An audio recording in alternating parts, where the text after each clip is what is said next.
we do a quick recap of the previous sections training.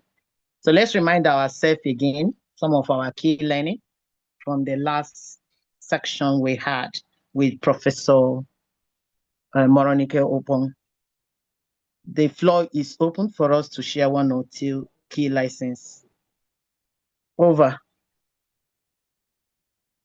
Just unmute yourself and speak, sharing your key lesson from last week's section.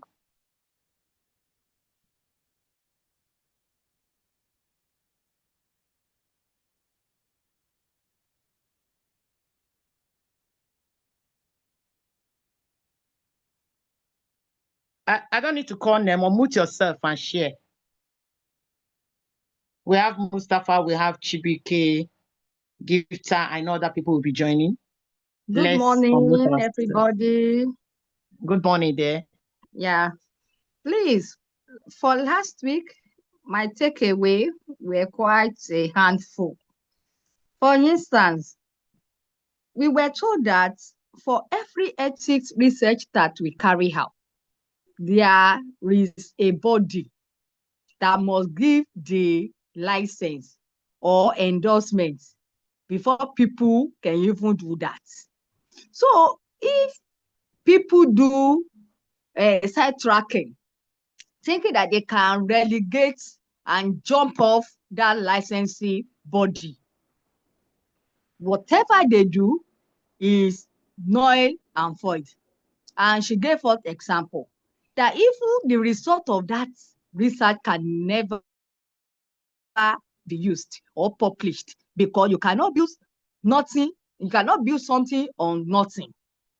So that was a thinker for me. That as a journalist, like for me, I need to do more research about some of the things people have done and gone and run away with.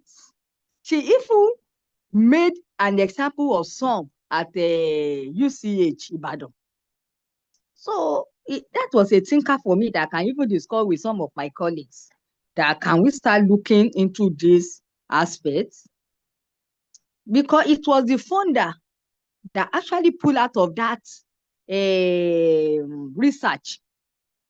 And that is why the big wigs that were involved were left off the hook. If not, it was a big scandal. So that is just one. Then she told us about how we can collect different texts on ethics for different countries. She equally talked about how we can network with this regulatory or licensing body to be getting updates so that we can know what is going on in any country by any research that is ongoing or about to be done. Thank you. Thank you so very much. Thank you so very much. Let's hear from another person.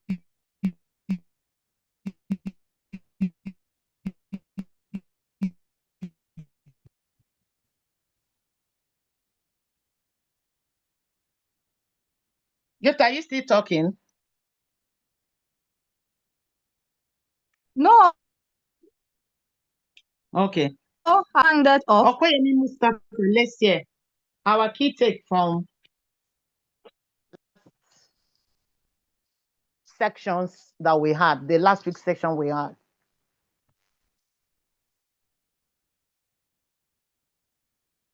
I just shared my own. I just shared my thoughts. Yes. Thank you. I want to hear from another person. All right. Yeah.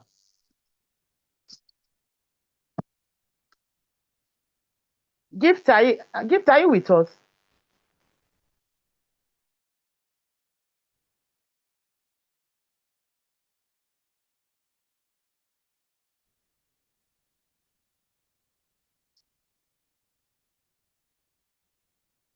Moti has her mic open, but I can't hear. I don't know whether it's from my end.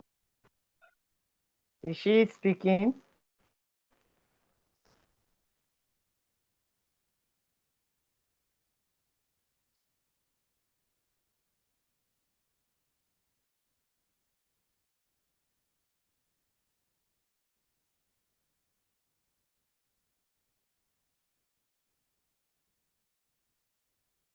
Okay, so I think Mustafa, please get ready to share one or two things. But for me, last section was really very interesting as well. You know, when we looked at the protocol, you know, and the fact that the protocol isn't a hidden document, is something that gives a clear plan on how research is conducted, and it's not just something that is a one-way thing where the researcher have to hold it. Okay, the researcher is in the custodian of the researcher as community persons. We don't have the obligation to see the protocol. So that was the initial thought. But that training was like an eye opener that we need to ask, where is the protocol for this research? Where is the ethics certificate, you know, for that study? And that way we are able to have a clear understanding that this study isn't just coming for exploitation. It has all the legal approval for it to be conducted. And then we can see clearly what the procedures are and be able to know where we can, you know, fit in supporting that study. So that is it for me. But I still want to hear. I still want to hear from one or two more participants so that we are very sure that we are really making impact in this our section. Chibike, Ali, let's hear sure that we are making some impact in this our training. We are discussing our key take home and reminding ourselves our previous discussions. Sambro, are you with us?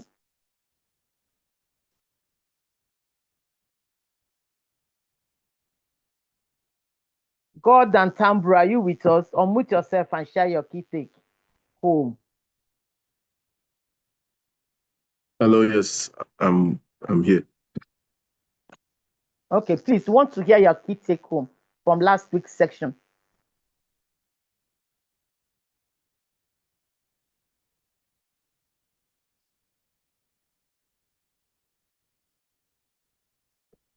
So or any other person.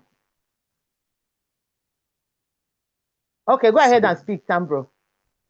Yeah, so last week I faced a bit of internet challenge, but I was trying to give my experience working within on a community research. So I mentioned that I work for the Society for AIDS in Africa, and then we had a joint research, community research with The Voice UK and Enda Sante from Mali, and then teens and kids from Nigeria. And the research was titled Full Tax Watch for Vulnerable and Key Populations. So basically what the research entailed was that within the three countries, Ghana, Nigeria, and Mali, we're trying to find out, first of all, whether key and vulnerable populations, such as persons living with disabilities, are even aware that they are required by law, or they have certain tax waivers, exemptions based on their vulnerabilities. We also wanted to know whether key and vulnerable populations are also aware of their tax incentives, and as well as also how to access them. And we contacted this research, like I mentioned, within 3 countries, which was sponsored by The Voice. Thank you. Okay, Tambro, hold it there. When we do community engagement, we have a section where we have true life sharing of community engagement program we have participated. So when we get to that, maybe you share more and we'll be able to get the key elements of community engagement of that research. Thank you so very much. But what I'm asking is a reflection of our last week's section. Somebody should bail us out. Let's remind ourselves the key discussion that happened and the key lessons before we dive into today's section, which apparently is our last virtual training before we kick into our community project implementation. So let's have one or two persons bail us out from the discussion we had last week.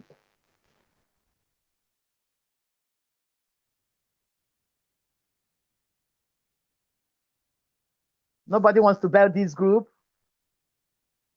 That will not be good for us. Go Hello, ahead, good morning. Ali. Good morning. Good morning. Good morning. About the last session. Yeah. Go ahead.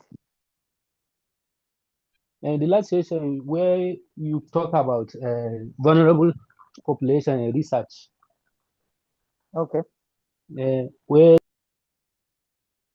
people research.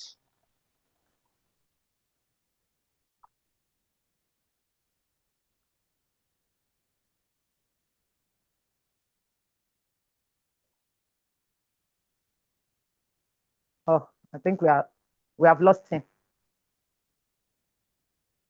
We have lost him. So it's good. Beyond protocol, we also had conversation on vulnerable population. Go ahead, Chibike, you want to speak? Yes, so I really want to talk about two key takeaways for me from the last session. Yeah. Where we had a discussion on no protocol and no independent exit review amounts to safe research. We also dived in and we said that a study must be clear, a written protocol, and must also be approved by an independent ethics committee before it even starts. So if the protocol is missing or hidden or only reviewed by people connected to the sponsor, that's a major red flag. So transparency and independent oversight are actually not negotiable. And the second one is that my role or our roles as researchers are to actively verify and essentially challenge the process at every stage. We are not supposed to be passive observers. We are meant to question the system. Questions such as who reviewed the studies, the site, the researcher, is the ethics committee truly independent? Is the study registered and publicly traceable? And I think the last one is were any changes made without pre-approval. So these are the two key takeaways from the last session. Thank you. Thank you so very much. Thank you.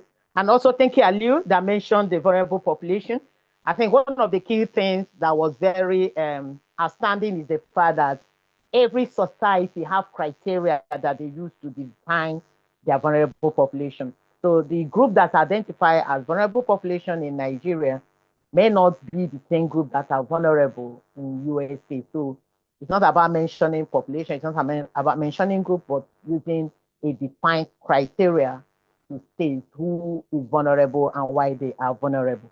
Thank you so very much. I must commend this group for your interest and commitment in this training. So this week, we are going to be having two conversations, but the conversation is also building on our earlier discussion, on the ethical topics discussed. Today, we are going to be looking at community engagement in research. I hope the slide is showing. Are you seeing the slide? No, we're not. I'm not, rather. Not seeing it. Okay, just a minute, let me see.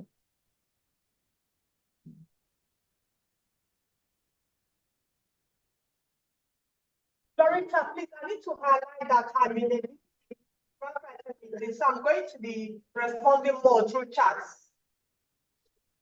Okay, thank you. We miss our great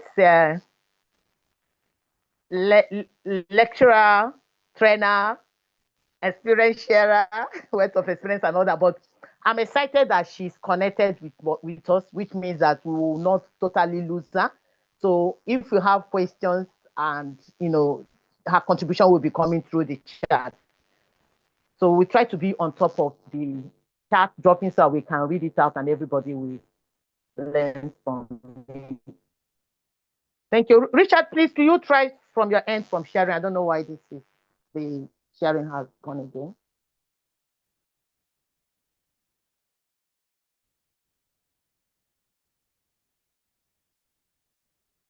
Could you try from your end if you can project?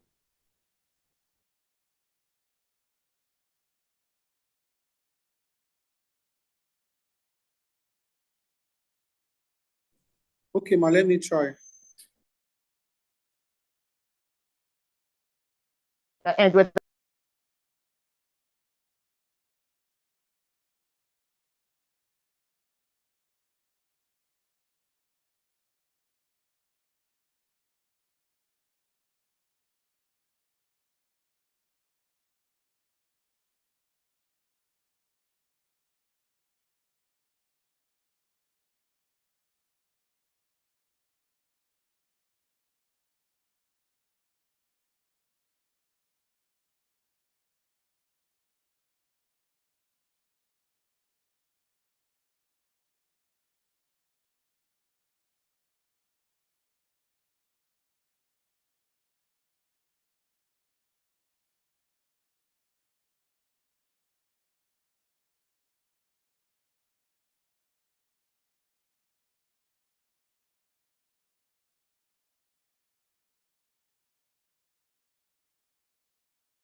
so sorry, the network disconnected me, but I'm back. Let's just give few seconds for the slide to come up and then we move.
Okay, while the slide is trying to come up, let's play around in defining community. For us, what comes to our mind when we talk about community?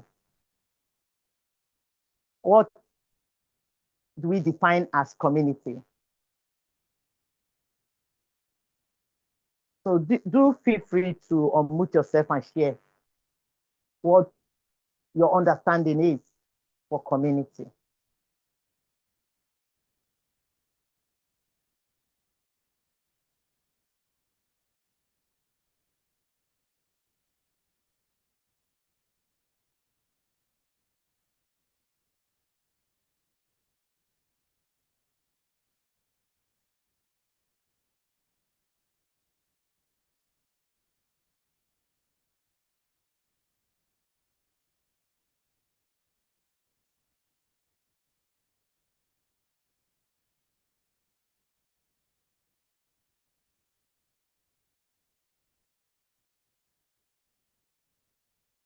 How do we define community in our own context or perspective? How do we see? What do we say a community is?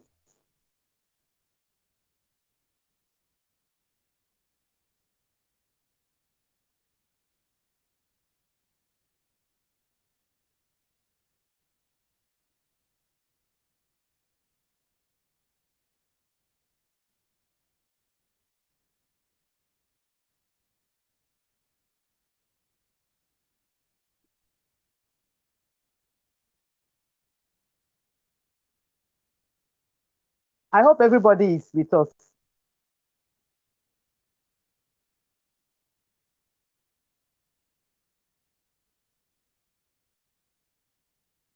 Gloria Hello, yes. Obon. Yeah. Good Okay, Gloria, morning. how do you see, how do okay, you define Gloria. community? Yeah. A community, I can say, is a group of people that live together in the same, let's say, area, or they share something in common, like interest, religion, school, culture, or goals. So, like a village is a community, school is a community, even church or mosque, even as we are gathering here now, this is an online community. So Yeah. that's my own definition of community. Perfect. Does anybody have something else to add? Okay, let me just add something to what she just said. Yeah. We also can say, in my own perspective, that a community, we share like common experiences, that people, the group of people that share common experiences and or exist to serve or represent or to advocate for, like characteristics, experiences, vulnerabilities. Okay. That's just my own thought about it. Okay. Can an individual belong to more than one community? Yes. Okay. Yes. Why do you think so?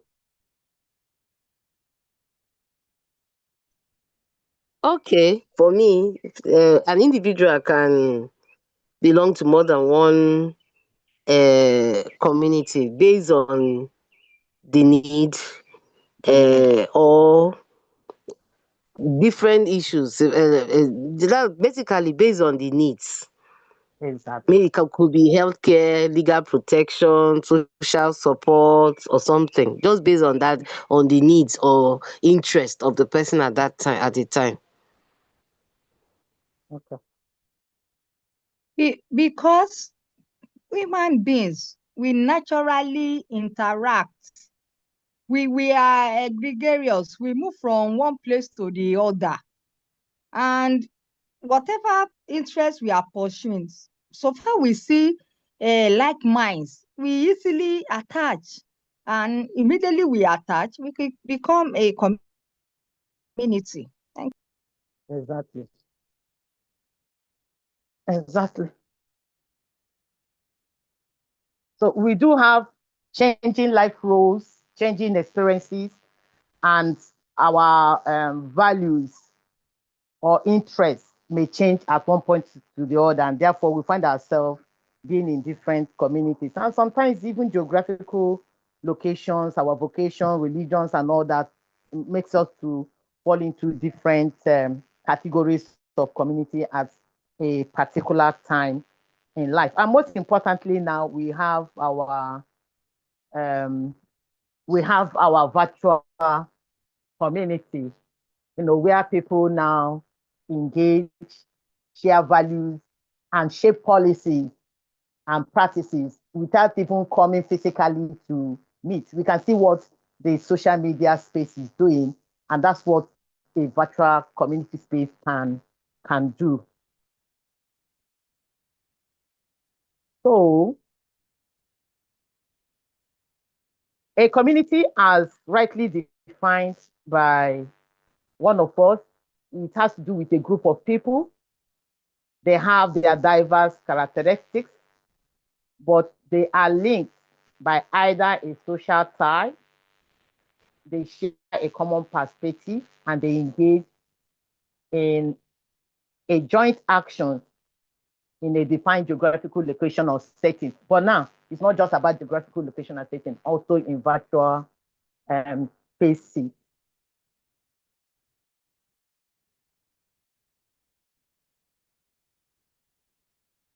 So, Richard, any success? Oh, so sorry for this technical challenge.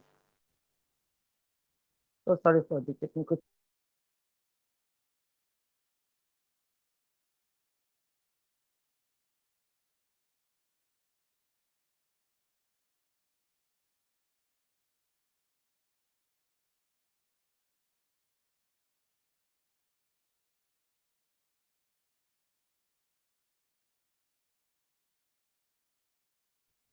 Not responding.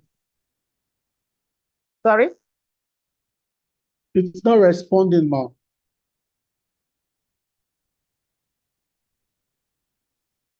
Please maybe you try from your end.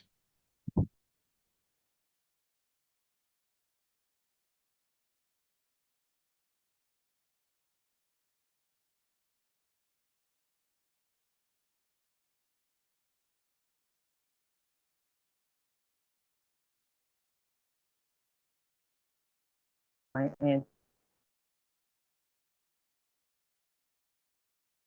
Conversation.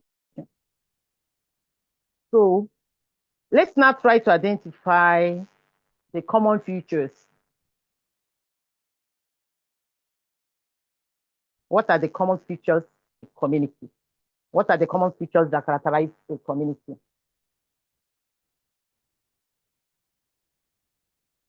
Let's share it. Let's share from our perspective. What are the common features that characterize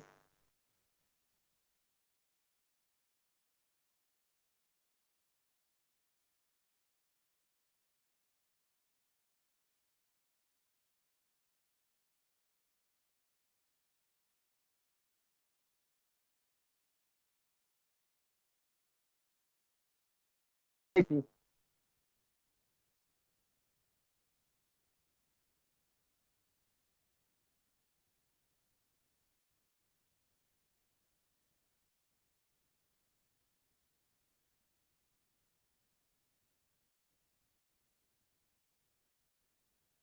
Okay, let me help us from my.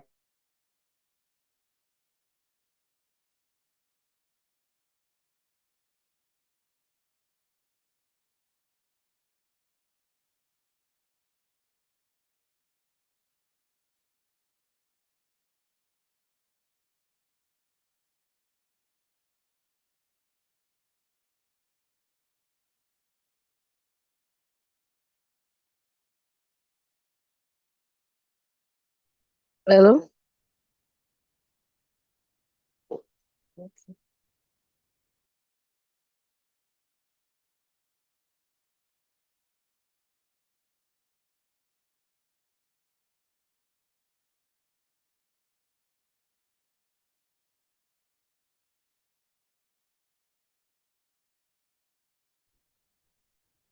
Okay, so you can't just see someone physical look. You just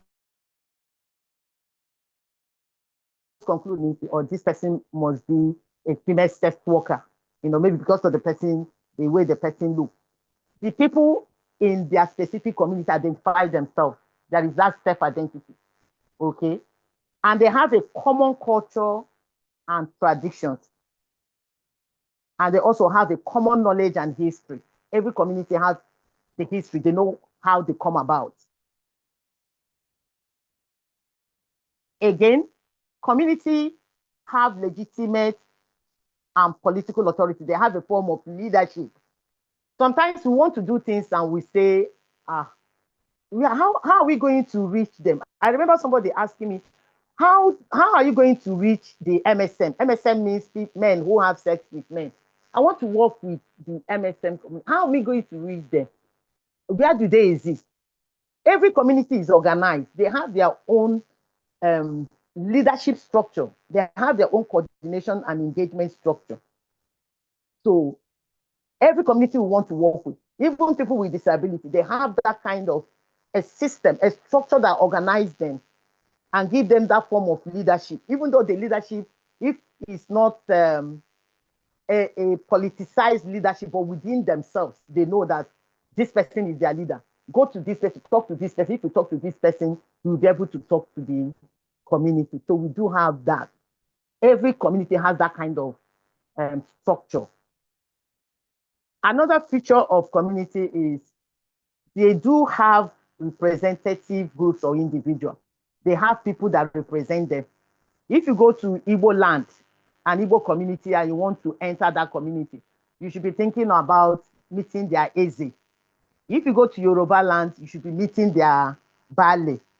If you go to the Hausa land, you're meeting the Emir. So they do have that community leadership structure that represent them. Also, if you now want to talk about specific population like the key population in Nigeria, which includes the female sex workers, the people who use drugs, and men who have sex with men, you find out that they do have people who represent them. So in Nigeria, we have the KP Secretariat as the representative of this group. But within each of those populations, they also have people that represent them. So one of the features of community is having representative groups or individuals. They have a system of setting priorities in their health care. They have a system of saying, oh, this is what we want. This is how we want it. So recognizing this, it then implies that we can't always come from the position that the community are naive. They don't understand. They don't know what they need. They do know. They know what is their priority in terms of their healthcare needs. Okay, and they have a system of taking it. They have a system of taking that priority because they share their common interests, their common challenges and issues, and they come up with, oh, if we have somebody that comes to our community, this is what we want them, to do for us. Of course, for geographical community, we have a system of identifying that geographical location. We have a system that will say, oh, this community exists from this geographical position to this place. So it's defined. But for virtual community, you don't have a geographical space, but they also have groups within those spaces that they need to define themselves. They may be in a WhatsApp group, Google group, different virtual groups they engage and interact.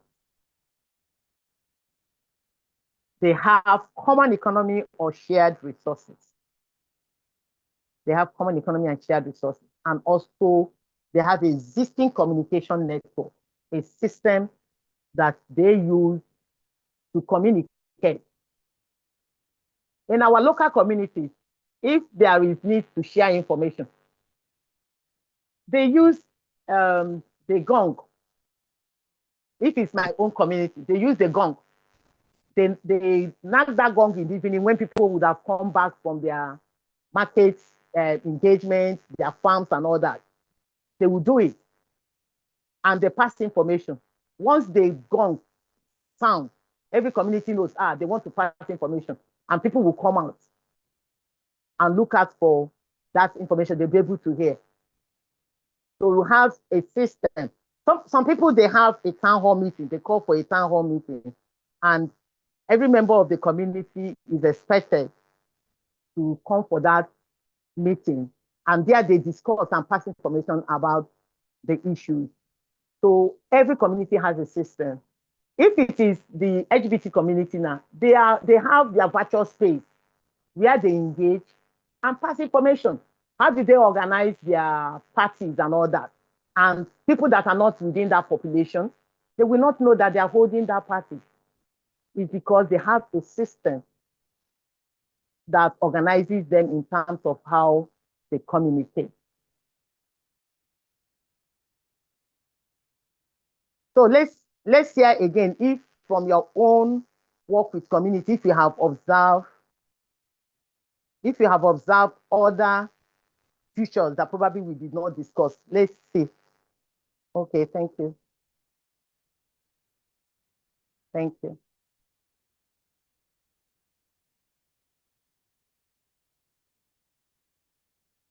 Thank you, Richard, for facilitating it this way. We can manage it like that. Thank you. All right, so let's hear. Are there other features you have identified within your community work that you think was not mentioned?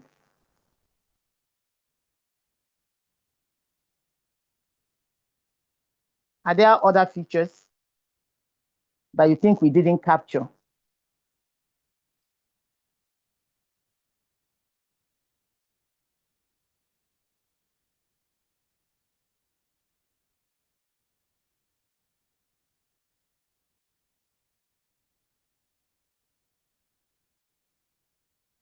All right, so let's see. Do you think there is justification? Richard, you're sharing with your phone, so you may not move. I want us to discuss. Do you think there is justification for community engagement in research? Do you think it's justifiable for researchers to engage communities? Do you think so?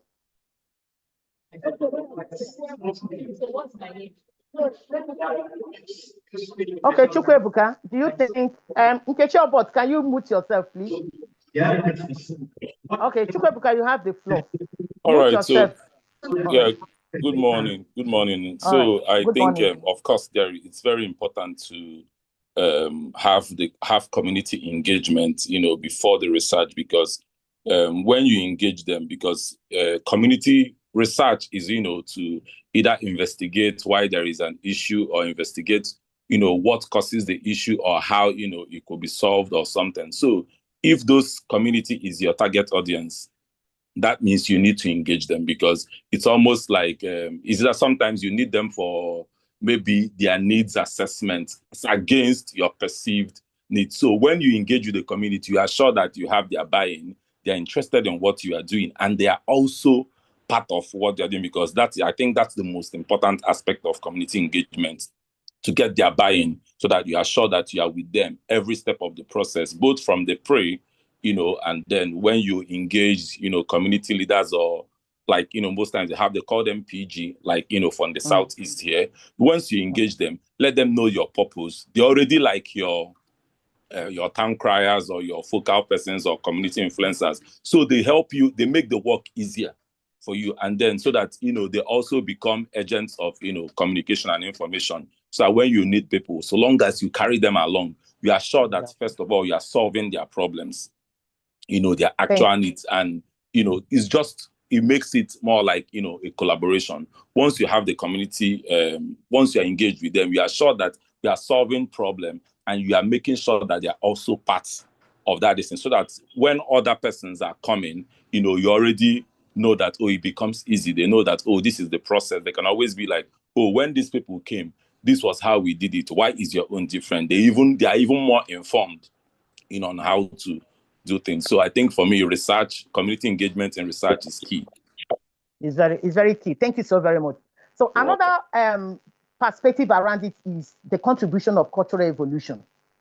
As a researcher, you come in with your research plan, with your scientific evidence and your scientific expertise and all that. You come in to implement a research in community. And if you have not done community engagement properly, you will find out that probably the problem you want to solve isn't the priority of the community. And they will not give you the required support. And you know all what it takes, the kind of investment a researcher has to make to be able to implement a research, you know. And at that point, you see that you have wasted the resources. I usually tell this story, and I think we have said this story, of a man who wants to solve the problem of potable water in the community. They usually fetch water from the river, and the river is a very long distance from their community where they live. And usually it's a very poor community that they live in one room with their children. So early in the morning, they send the children to the stream to go and fetch water. So while the children are away in the stream, the husband and the wife have the privacy and the time to stay together as husband and wife and, relax. So we had this giant researcher with enough money in his pocket. He comes in. I said, oh, why are these 21st century people are still going to the stream to fetch water and they drink that water, a lot of infection that comes from it. And all. He said, no, I want to put an end to this practice. So he went and dug a borehole and put manpower, electricity, and all that. So they do it, the water comes out. Very, very easy for them. And the water is also very close to the community where they live. Over time, he found out that people were not coming to fetch water from that borehole. He felt bad. Upon all the money I spent, these people are still going to the river to fetch water. What is it? So he now called for a community dialogue. So when he engaged with them, they now told him, sir, our place we live in one room. Our children going to the stream is the time we have to enjoy with our wives. So now that you have put this borehole at our domot, what time do we now have to stay with our wives? So if you have asked us, maybe you would have cited it some distance so that the children will still have to travel to go and fetch the water and meet their needs. So that shows how important community engagement is in research. We also did a community engagement program for a project that is looking at giving small children 0 to 11 years azithromycin as a prophylaxis. So for us, that project was done in the north and in the south, and we did the community engagement program. So when we went to the south, we were doing house to house, we were entering. I went with my colleague who was a guy. So we were entering house to house, having conversation with women, children, and all that. So when we now went to the north, specifically Jigawa State, so we came to one community, we wanted to educate them. We just had somebody shout, ba, shiga, ba, shiga, ba, shiga. So showing that we didn't even understand that as a man, you're not supposed to cross that hut. So we just stood, okay? So what that means is maybe we didn't really understand their cultures, or our community engagement process wasn't in depth for us to really understand those intricacies. And imagine if we have entered into that hut, they could attack and kill that person. So cultural evolution is very important. And for us to be able to integrate it into research design, we must do proper community engagement. So there is no reason whatsoever why community engagement should be overlooked in any research conduct. Okay, so what is this community engagement we are talking about? It's basically a process of working collaboratively with the relevant key stakeholders, partners in the community, so that they can build in community perspective into the design and implementation of that research. So on this slide, we say that a process of working collaboratively with relevant partners who share common goals and interests. Of course, that defines the community that you are working with. And this involves building authentic partnership, trust, mutual respect, and active inclusive participation, power sharing and equity, mutual benefit of finding the win-win possibility in the collaborative initiative. So community engagement is not bringing your protocol and telling you that, today we are entering your community, bring all your women. That's not community engagement. Community engagement is coming on the table to set that plan for that project implementation. So the community should be part of it from inception, and they'll be able to give you their own perspective and you shape that process. We are trying, but we are not there yet. It's very few researches that you see, they will put in the community at the inception of the study. And the community will develop their own community engagement protocol, their own community engagement plan integrated into that research protocol. And they do consultation before the study even come to play. So that is the key process. It's not a power imbalance where the researcher is on top there, dictating and shaping how the project will be. And the community is on the floor saying, yes, sir, yes, sir, yes, ma'am. So that kind of engagement process doesn't give you a better outcome. Because they only say yes, sir, yes, sir. When you go out, they are grumbling.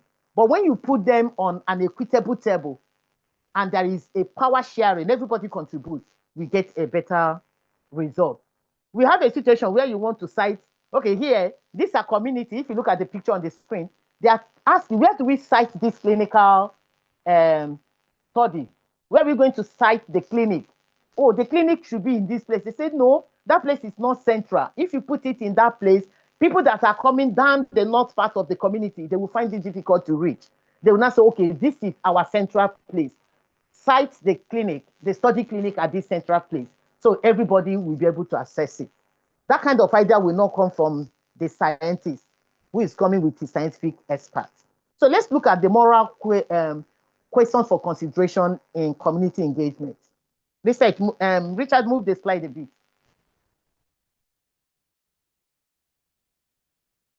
Okay, thank you. The moral questions. So we look at what benefit and what harm will each course of action produce and what alternative will lead to the best overall consequences. So what benefit, what harm will each course of our research action produce? Are there alternatives to engage? What moral right do community have and which course of action best respects those rights? What course of action treats the stakeholder the same, except where there is morally justifiable reason not to and does not show favoritism or discrimination? What course of action advances the common good? What course of action develops moral virtues? So these are critical questions that as a researcher, you need to ask yourself, and also as a community actor, you also need to ask yourself these questions. Oh, let's look at the example Prof told us about the IBBS. The first time they did the IBBS survey, and they had the MSM person that leads the process. You know, that research exposed that individual as being an MSM, and in a homophobic community, that individual became very vulnerable and faced the risk of being attacked, loss of life. Okay? And what happened? Prof said they have to contribute money and flew that person out of the country. So that research now, yes, we are trying to get data on the HIV prevalence, what the challenges are around HIV for MSM, but it has posed a problem for the community of MSM. Their privacy was compromised and it became a challenge for them. Are there other ways that study could have been done? Yes, there could be other ways to do it. You know, to have an integrated approach where somebody may not really tie an individual to probably MSM, but we have other populations, so they can't say who those people are. So we need to ask, these things are not just verbal, they are real life situations. They are real life situations that people must consider, you know, when we do researches or implement programs. And as we drive our community engagement process, we must, you know, look at these critical questions. What right do community have? Community have a right to know what your research is all about. They have a right to know what benefits will come to the community for that research. They have a right to know what risk stand in for their participation in that research. So what are the best practices? We have our the global document on GPP, good participatory practice in research, that promotes the concept of community engagement in research. And it has identified these 3 best practices for ensuring the achievement of an effective community engagement process. So these practices include respect. You have to respect the community. Protect. You have to protect the community, and you have to fulfill the community priority issues. So let's look at each of them. So, Richard, next slide. Respect for the community entails ensuring that the research study recognizes the cultural context of that community, and they respect the key roles that the communities will play in making that research successful.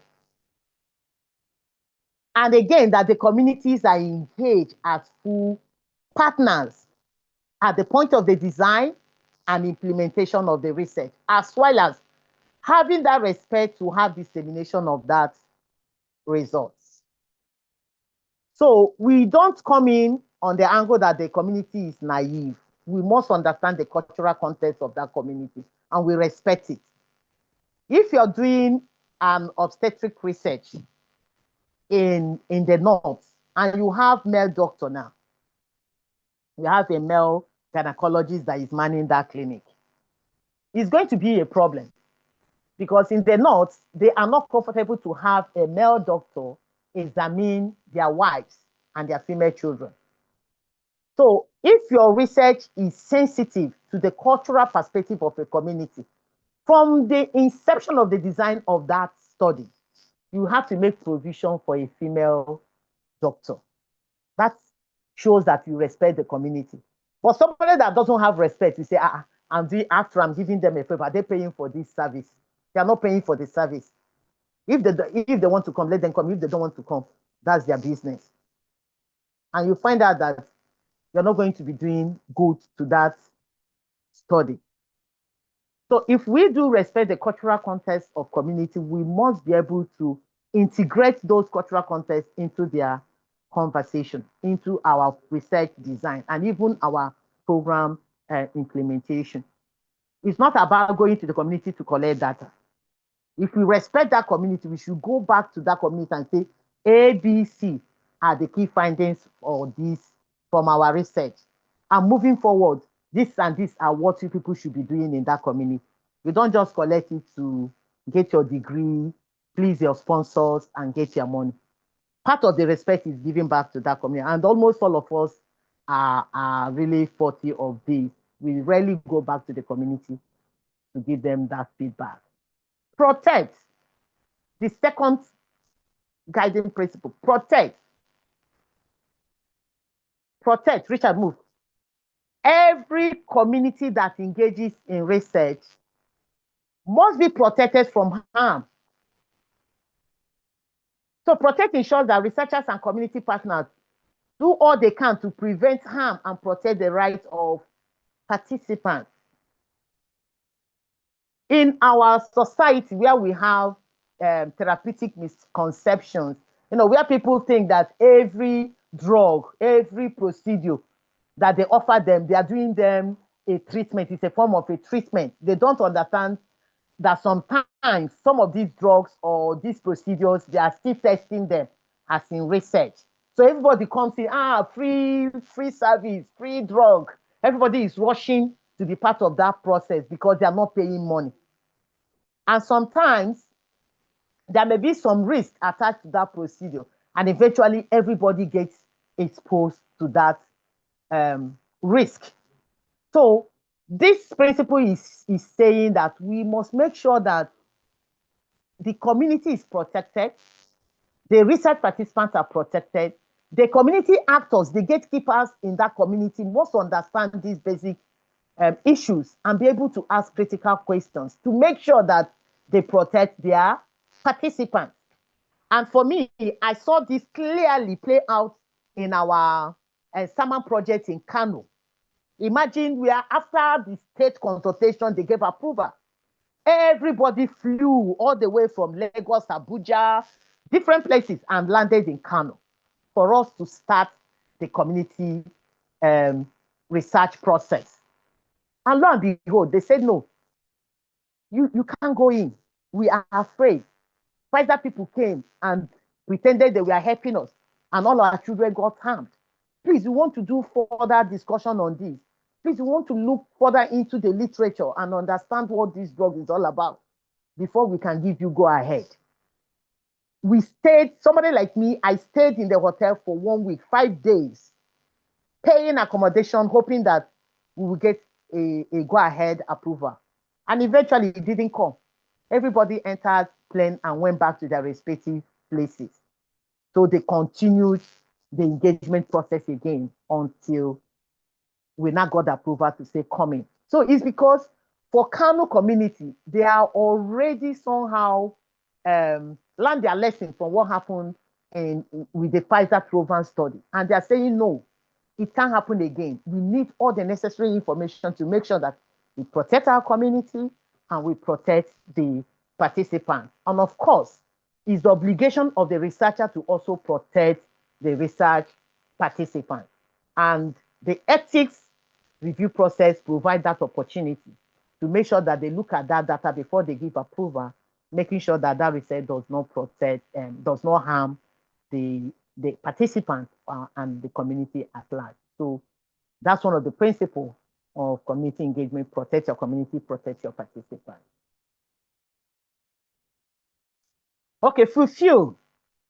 You have to fulfill your obligation. The obligation of not collecting data and running away. It's not your obligation. Go to the community, collect their data and run away. So one of our participants shared experience about a breast, is it cervical cancer screening? She said they collected over 5,000 women. They collected their sample, maybe cervical smear, or as the case may be, or VIA, depending on the one they did. They collected their data, and even the participant never got the results. So at that time, you are not fulfilling. You are not applying that best practice guide of fulfilling.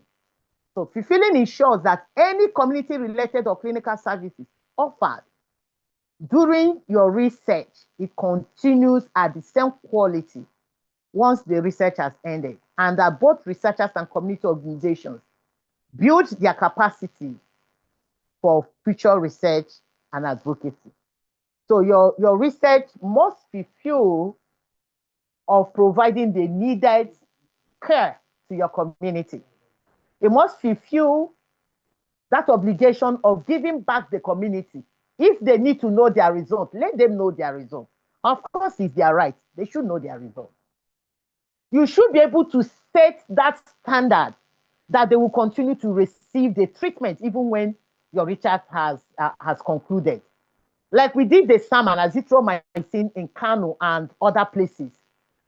As of today, they are still administering the azithromycin. When I read it on one of their newsletter, I think on one of the media, that they are doing azithromycin administration, and I think it was last year or this, I said, thank God.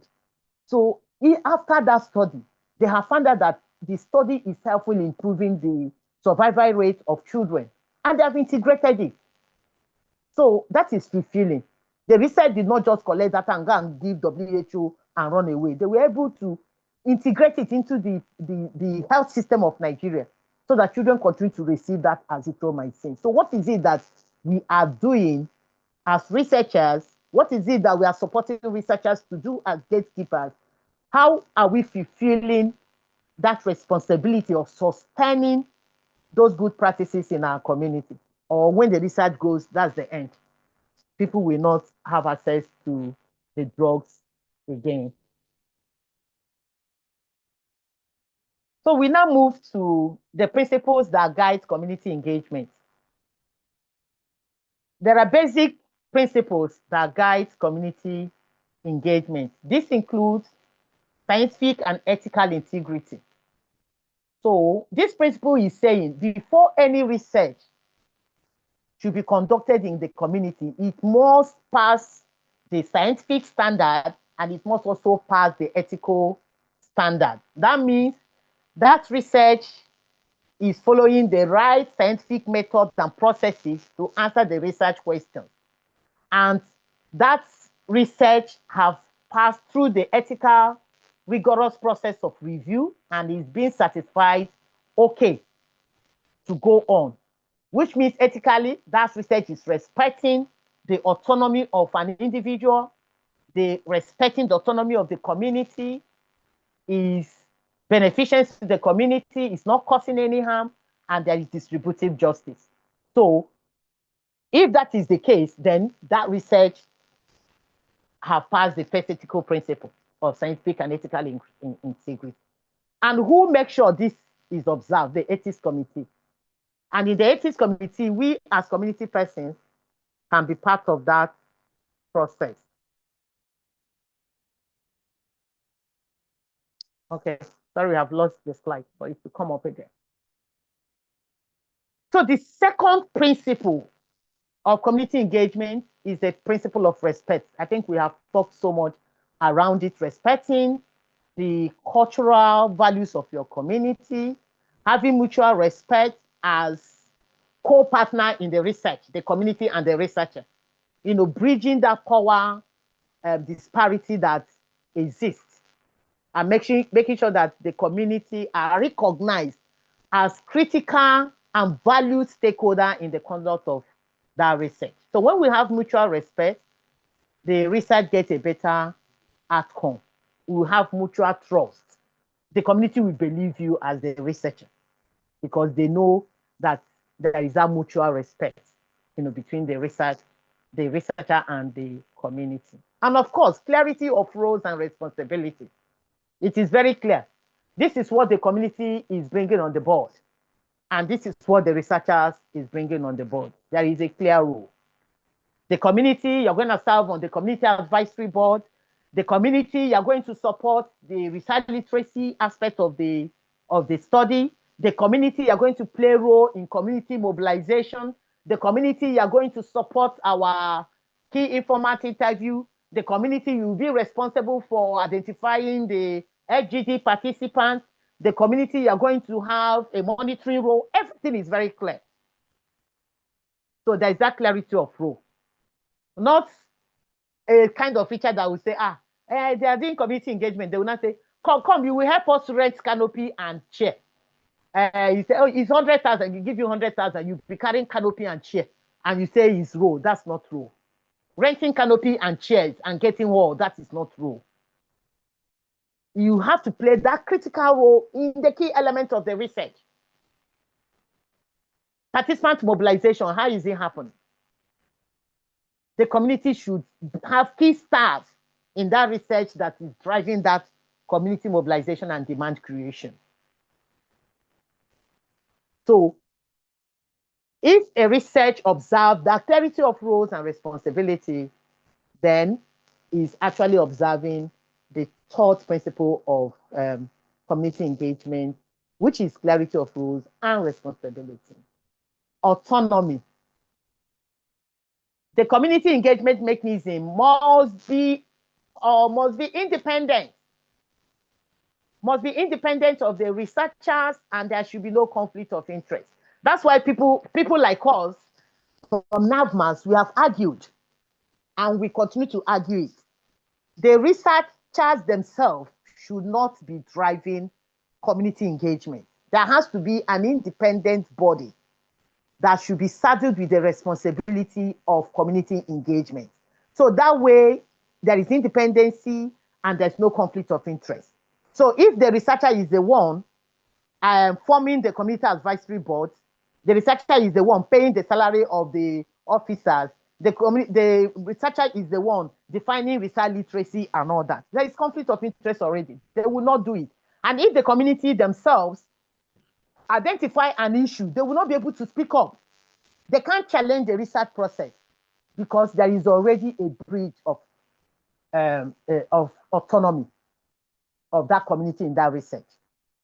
So the best way to drive community engagement is ensuring autonomy of that process and having an independent civil society organization or network drive that process, offer that autonomy. It's something that we have practiced and we have known. You can challenge the research process. You can actually stop the conduct of a research process as an independent civil society organization network driving community engagement. So when you see something that is not right, you can challenge that process and halt the progress of that research until that gap is addressed. But that can't happen if the researchers themselves are the one doing those community engagement process.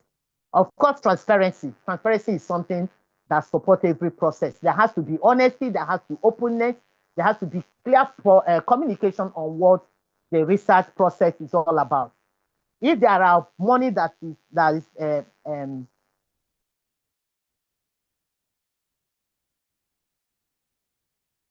if there is a process that says so amount of money supposed to go to this activity, community engagement activity to the communities, it's open. Don't come and start hiding it. Community engagement is 50,000. So what are they doing in community? Give them 10,000. What is it that they are even doing there? With the scientific team, we need more money. Give us the money. That is not openness. That is not transparency. And for the research I have engaged, or my organization have engaged in the past, there is that transparency. We understand what the community engagement program budget is, and they give us that money and we drive that process. Of course, participation, the community has to play active participation. Don't go and be renting chairs and canopies and you say you're participating. That's not active participation. Every aspect of the research process, from the design, every aspect of the implementation and dissemination, you have to be part of that process. So what are the approaches that have been involved in community engagement? In the past, when people are saying, let's do community engagement, they started with the process of community consultation. So in community consultation, I think some of us did do it till now. In community consultation, we just have identify key stakeholders in the community. We go and meet them, sample their opinion, their idea on what we want to do. And then sometimes we can have a consultative meeting. We identify those stakeholders. We come together in a meeting. You just tell them about your project. This is what you want to do, this and that, these are the objectives. You have already finished your work. You're just coming to tell them. So this type of engagement is just a passive community engagement mechanism. You are just telling them you have finished everything. Okay. Then we move to community participation or involvement. So at this level, it's a little bit higher than just consultation. Okay. So at this point, there is a collaborative and a participatory engagement of the research community and the researcher. So at this point, the community are playing some role to support the research process, but they are doing what the researchers said they should do. Please, so you help us to call the key stakeholders. The community gatekeeper, they go and call the key stakeholders. Please, oh, we are going out for house-to-house campaign. You help us to get 10 representatives of your community. They'll help us. They work with our team for the house-to-house campaign. You will bring 10 representatives. You people will now go to house campaign. Here, there is some active engagement, but there isn't that ownership. The ownership isn't there at the level of community participation and involvement. So that is the difference. There is some active engagement. The communities are playing some active role. They are carrying out some activities, unlike the consultation where just they tell them there is passive engagement. But that is not where we want community engagement to be. We don't want community engagement to be an issue of consultation or just community involvement. We want it to be at the level of community partnership. In community partnership, the community is identified as a key stakeholder in that research from the design of that study. So you people will come to the round table. In some of these studies, I told you that NAVMAS was a a community engagement arm of the study. When they are writing the research proposal, will be part of it. You'll be on the table. You sit down with them. They are writing the scientific aspect of that proposal. You are designing the community aspect of that proposal. And later they merge everything and submit it. So as they are developing the scientific budget of that proposal, you are developing the community engagement budget of that proposal, and everything gets together. You write up the community engagement communication plan, they write up the scientific plan of their study, everything integrated, and they push the protocol. So when they get the approval, they come to the table and say, oh, we have gotten the approval, this is the money for the community. Everybody starts the implementation. So there is partnership. The community is identified as key stakeholders. And this is where the global community wants to be in terms of community engagement in research. So let's see, what are the goals of this community engagement? What do we want to achieve? We want to ensure the relevance of the research. When we do research and the community is not driving the process, when we finish the research and go, that's how that research will go and die. It will not be relevant to that community because the community in the first part isn't a stakeholder in that research. So they don't have a process of pushing and continuing the engagement process. The thing also applies in our program implementation. When our funding goes, that's the end of that project. Because from inception, we didn't design that project with the community. There is no plan for sustainability. It's not relevant to them again because they are the one that has all the idea. But if the community is part of it, when your project has gone, they continue to engage, they continue to work. So the second goal is to assess whether relevant research are culturally and practically acceptable in the context that it is needed. So if it is not culturally feasible, you have to change the design. To ensure that community disruption is minimized, so we'll be able to understand the community activity. I think there is one program we wanted to do a stakeholder dialogue or something, and that was on a K day. I think it was in either Anambra or Akwa Ibom. They say, today is a K market day. You cannot do it too. Another one that happened in Akwa Ibom, they were doing their masquerade. And that masquerade, they say women cannot see it. They say, you people cannot come for data collection in this our village so days because they are doing their masquerade and women are not supposed to see it. So you can see, we are able to integrate that. It's because of community engagement process. To take into account the ethical hazard that may be part of social, economic, and political landscape of the community. These are the goals of community engagement. Why engage community? I think we have talked about this.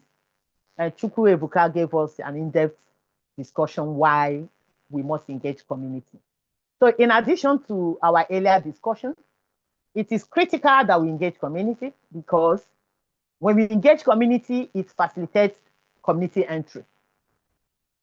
It's not this type of entry we are doing as CSO, that we are doing as CSO, we just carry research and mobilize all our community person. Because they come to my office.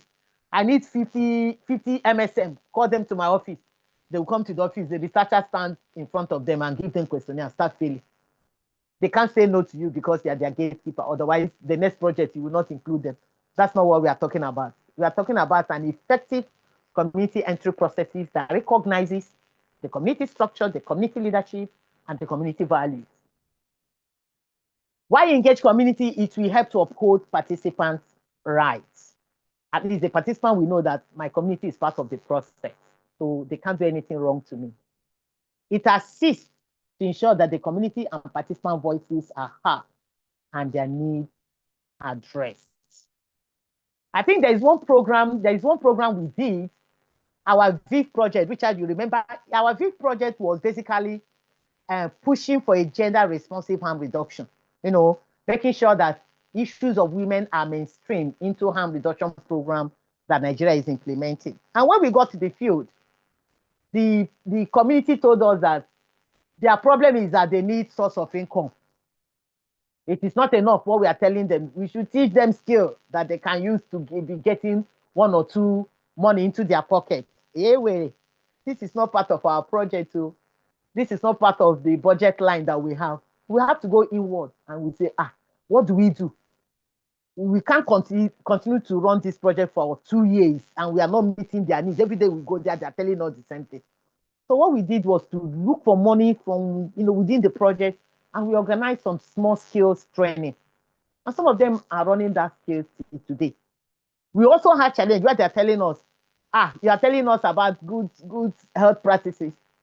In this our community, what we are using is cotton wool. We are using cotton wool for our messes. We don't have money for pad. We use cotton wool. We said, another wahala. Our project did not talk about pad. We still have to squeeze funds within what we have. And we bought sanitary pads and distributed it, and they were excited. So sometimes when we do an effective community engagement process, we will see that their need is beyond what you are offering them. And if there is a way you can address it, you do. Sometimes you may not be able to address all the needs, but you can look at building partnership outside what you're doing to see that those needs are met. You are only able to identify that because you made them part of your project and you're able to allow their voices to be heard in that program design. So why still engage in the community is facilitate better understanding of the ends and objective of the trial by all stakeholders. So when your community stakeholders understand what you're doing, it's just very easy. You're not going to see opposition. Okay, it just moves smoothly. It can also serve to assist with recruitment, retention, and follow-up of prior participants. Perfect. For the 2 or 3 studies that we have implemented with NAVMAS being the community engagement team, we saw smooth implementation. In fact, because of the community engagement work that we are doing, the research project was doing more than just participant recruitment and data collection. They were now building the capacity and knowledge of the community on the health issues. And when we send the report, the sponsors of that research, they say, wow, this research is doing more than what we had anticipated. And they were giving them more money. They came to tell us, because of your community engagement program, we got more money. And that allowed us to continue to do more community education, sensitization, and linkage to care. So it helps. It can assist to define terminologies in a way that locals will understand it. When we do community engagement, those scientific terms, they will be able to break it down in such a way that the community can be able to understand it. like some of these terms, placebo, double blind. What is double blind? Randomization, bias. These are concepts that are a little bit scientific. But when we engage with the community, we'll be able to say, oh, that means the researcher will not know, the participants will not know. Nobody knows whether this product is working or not for double-blinded. And they could coin a local language that can stand to explain that. So we can't just overemphasize the importance of community engagement in research. So community partnership, and that is where the global community wants to be. Research, yes, that's where the global community wants to be in terms of community engagement. Any engagement process that does not drive at the level of partnership, we are not getting it right.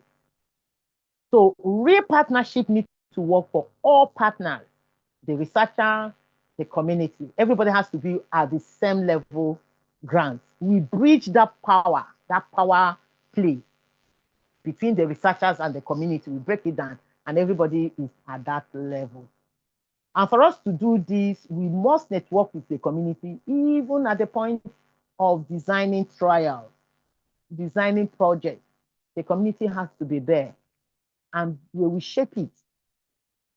Community sensitization before the trial. Community participation in research design. These are all processes that tell us what community participation, community partnership. Continuous update to the community about the trial throughout the life cycle. For our NICA project that I'll be sharing at the end of this slide, we had periodic updates, quarterly updates. The researchers, they will come on a roundtable meeting with the community and they will tell us, where are we with the recruitment process? What is happening? Are we having any adverse effect? And the community themselves, they know people that are being referred to the study. And if they are having any adverse reaction, they go back to them. They'll be able to bring it up there. There is a dialogue and decisions are made. And of course, disseminating the research findings to the community. Independent of the publications in journals, apart from the researchers publishing their abstracts in journals and conferences, if we're actually going to achieve this community partnership, we should be able to come back to that community and disseminate the findings. So when we are doing these key activities, then that research is achieving community participation. And that is where every study should be. So, research next slide. Promoting active engagement and dialogue is key. And this is very important because you need to build public interest. You need to build public interest and trust. So for public to have trust and confidence in the development of new tools for drug trials, vaccines, and other intervention products, there has to be an active engagement and dialogue of the key stakeholders. The community must be part of the discussion and debate about their introduction. People need to be able to have a dialogue with those that are involved in developing these tools. And by having the chance to express information and view, people can gain greater trust and confidence in science and technological development. There is a national conversation that is going on now around Lassa fever vaccine. Lassa fever vaccine. You know, they are trying to do a clinical trial of a candidate vaccine product for Lassa fever. For the past 1 year, they have been having discussion about this Lassa fever vaccine. Do we really need it in Nigeria? Who and who should we target if we are going to pilot this kind of study? What kind of community engagement process do we need to do it? I have been getting a lot of materials. They have been sending me a lot of survey. They have been sending me a lot of materials to feel my own perspective and view around this Lassa fever vaccine study. They have not started. They invited us in Abuja, accommodated people to have conversation around this study. What is the entire country looking at? What is the national, Nigeria as a community? What are we looking at in terms of vaccine trial? Who should be targeted? That's what community partnership is. That's what active engagement and dialogue entails.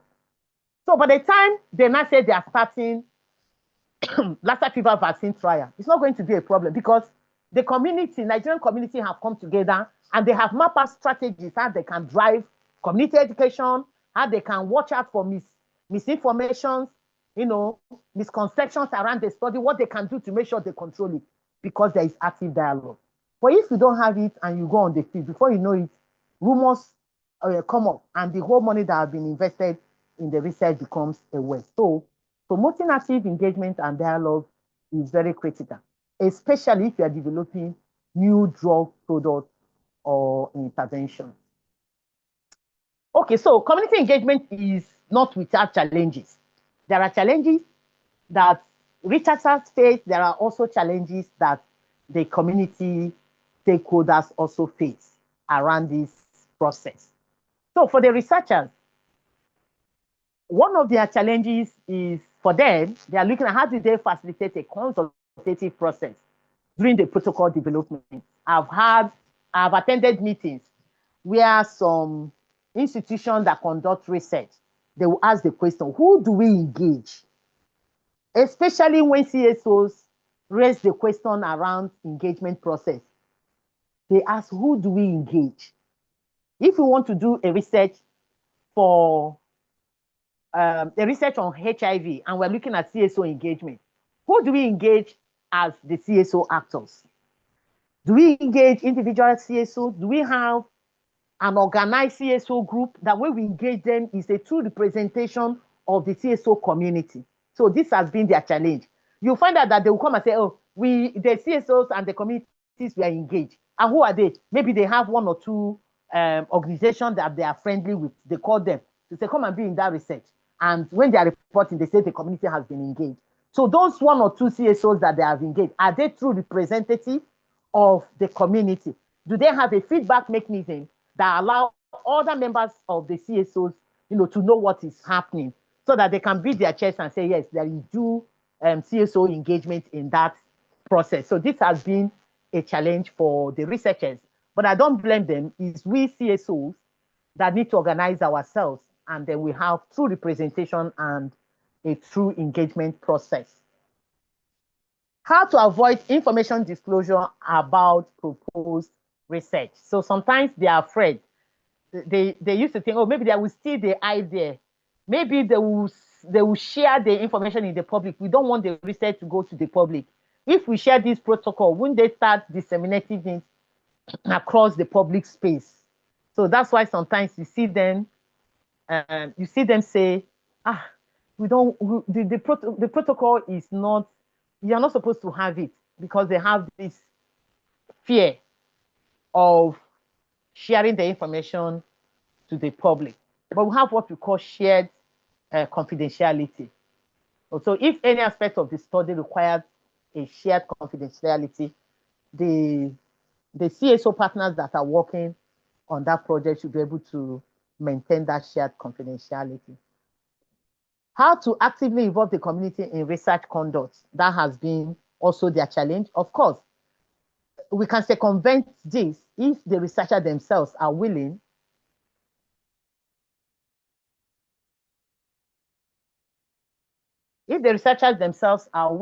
to do active engagement process in the research. The community, they know better. Remember, we say communities are organized. The communities, they have their own leadership structure. They have their own communication system. So if the researchers are willing to implement community engagement, the processes are there that will tell them how best they can engage the community and communicate the research to the community. Ownership and access to data and collected samples. So sometimes they are also afraid if they engage the community in data collection, who owns the data? What are the potential harm if the data is disclosed to a third party? How do we protect the data that the community have access to? But with proper engagement process, all these things are defined. The files, the folders that people have access to, they are kept under lock and key, and the community themselves understand how to involve the community in the dissemination and publication of the research results. Of course, if you have an active community engagement process, everybody understands it. They know how to break down those scientific findings into language that will make meaning to the community, and they'll be able to disseminate the results to the community. So I will throw the question to us now.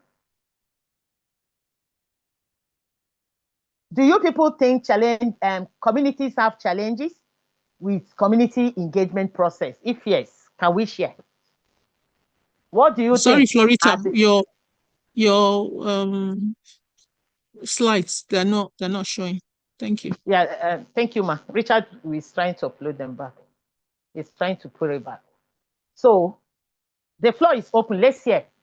Do you think communities also face challenges with the engagement process, especially engaging with researchers? What do you think are the challenges? What are the challenges you face engaging researchers in research conducts or in facilitating community engagement in research?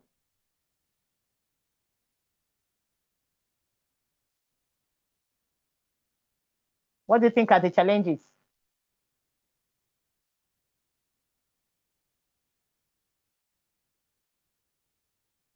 Titus, have you participated in research? What do you think are the challenges communities may face in engagement with the researchers?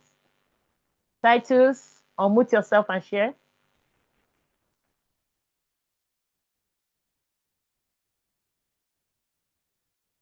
Is Titus with us? Yes, ma'am. Good morning, ma'am. Yeah, what do you think are the challenges that communities may face with their engagement process with researchers? Okay, so for my own opinion, being in the field, I know some of the challenges we face in the communities, we have lack of Knowledge, yeah. understanding of the community research, and also some, let's say, they are not interested at some point because you might actually go to a community trying to do research, but the community will have to turn you down for that research, maybe due to the religious belief and other things. But Okay. that's all. Okay, thank you. I like the fact that you mentioned that knowledge. Okay, let's hear from Chukwebuka. Chukwebuka, unmute yourself and share what you think the All right, challenges. all right. Okay. So I think mine would be mostly its interest, but the interest is subjective because interest can come from either bias or not being properly educated, or informed. That's what I think, because coming from a place, I've walked mostly around Southeast, and I know that most places are multidialectal. So there's also an issue of language justice, not being able to communicate, and then, either, in that process, you can have misinformation or some sort of unclarity in explaining. But I also think that it's also either people not wanting to do all the work or just trying to like get it fast and all of that. Because if during campaigns and other things, people go as far as going into the most remote places to do campaigns, that means if we also want to do these things, we can also go in and do them. Because if you also find the right person, just like we talked about, being focal persons and all of that, if we get the right person, there are people who are extremely skilled in mobilization. We know people that you say, okay, mobilize them and, do what you need to do. You want 20 persons to gather, they will do that. So once you are able to go through the right channels, and sometimes politics, local politics also comes in and all of that. Let's say someone from, I'm just going to use this, just to, highlight, not like I'm being political, but then let's say someone from, you meet your focal person and then the person is from APC. And as much as you're not bringing a party thing, and then the person goes to like communicate, and, oppositions will now start seeing it that, it be like now their own people. And, those kind of things, if you don't always like demarcate it, our people, like, they have a way of trying to make everything political. They start seeing it that, because now this person in there very political. So which means that also when choosing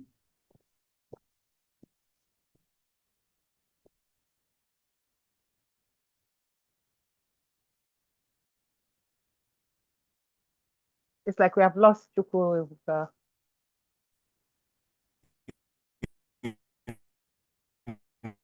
Chukwebuka, I think we have lost you. so that, bring him by incentive for them for engagement. Some people, how people, sometimes people get very, this thing when it has to do with politics, religion, or tribal issues. And sometimes we've had a situation whereby to choose a venue was a problem in the state when we are preparing for, entry point to do World AIDS Day and all the activities that came before. This clan and this clan are having issues.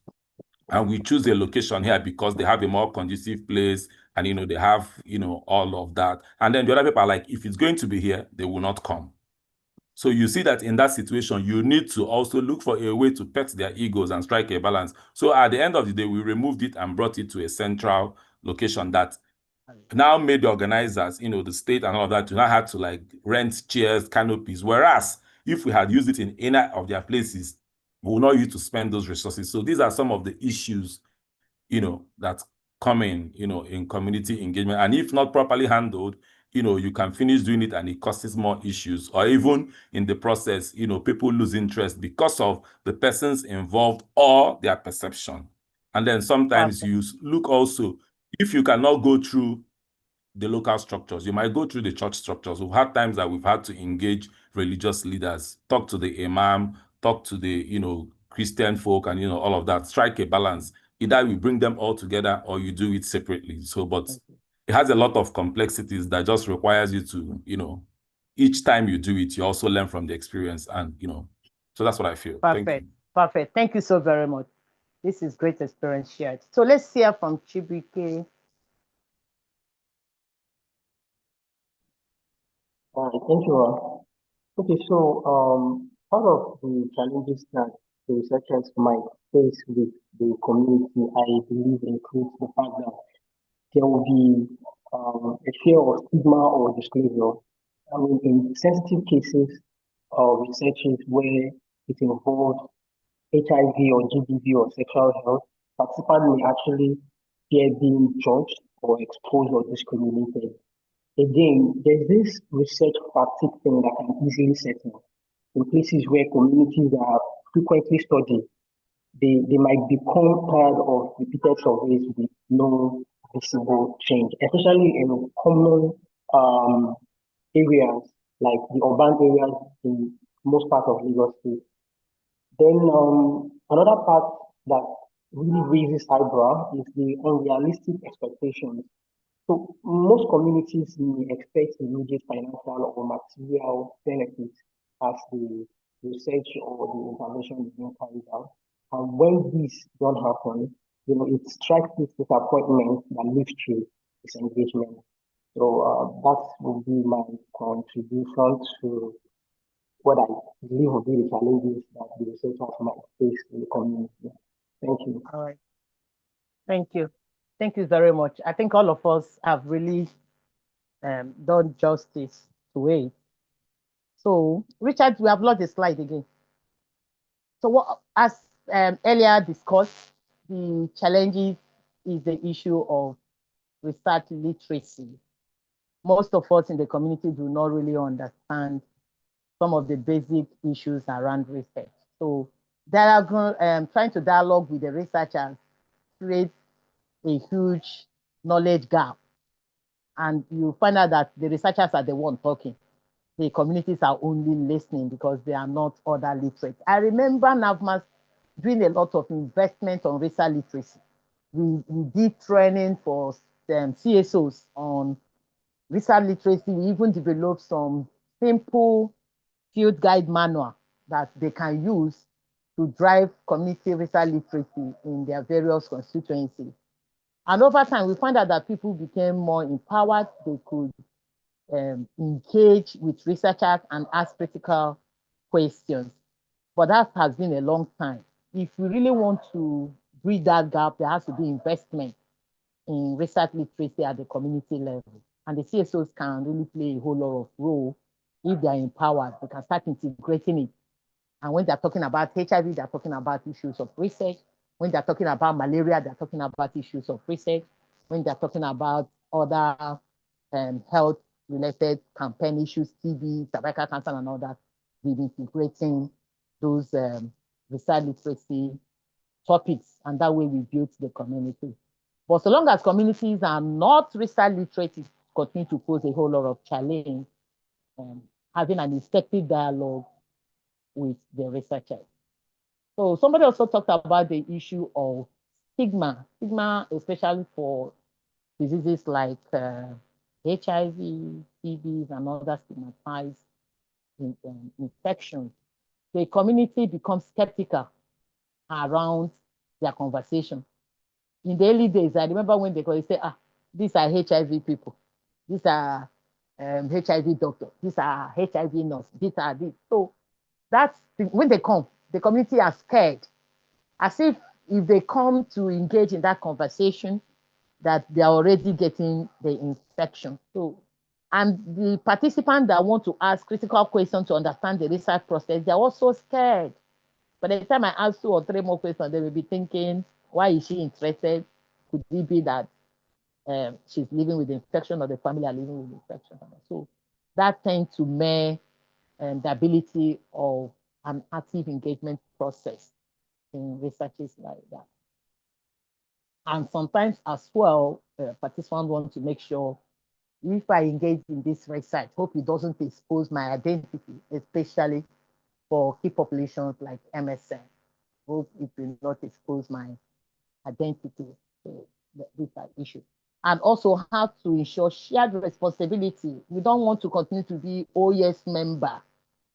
We don't want to continue to be OES member in research. So the community want to know what are their roles and responsibilities in this research. What is it that we are bringing on the table, and how does that get costed within the entire research project budget, and how do we get part of that our budget to make sure that the activities are implemented. So thank you so very much, and I think that is it for the community engagement. We now open the floor for questions. Please ask as much questions as you can. We have Dr. Ubon with us. He has done a lot of community engagement spaces for international researches, all these our international big drug studies that we see in HIV and all that has been part of the community and engagement team from design of the project to the dissemination of the results. So use the opportunity to ask all your questions. The floor is open.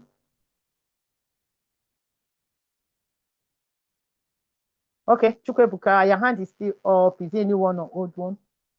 Ask all your questions. All right. Okay, so while the questions are coming, I'm going to ask this one. I believe Prof is there. So my question is, sometimes we are faced with the challenge of researchers having already completed their study protocols and plans, and they now come in at the point of identifying with the community stakeholders to work with, and then you find that as a community gatekeeper, or maybe as a watchdog of a CSO that want to drive that community engagement process, you find out that most of the plan they have in shortfall of what is expected in a community engagement program.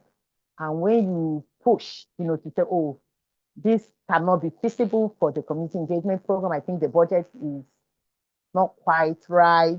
You need to do something, you need to do ABC and co. And you're told that, oh, but this is what we have. You can't go beyond this. And you, as someone that is informed, somebody that have experience and know that this is not feasible, you want to play back. No, I don't think I can be part of this process. This can't work.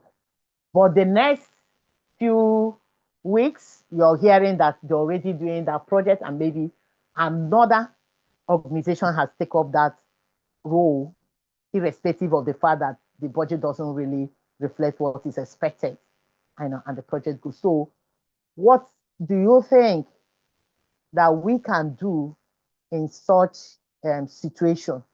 And how can we as gatekeeper be able to negotiate to be on the table of the conduct of research at their inception stage, at the point of inception or design of that study? Thank you, Ma. I hope you're free now. Prof.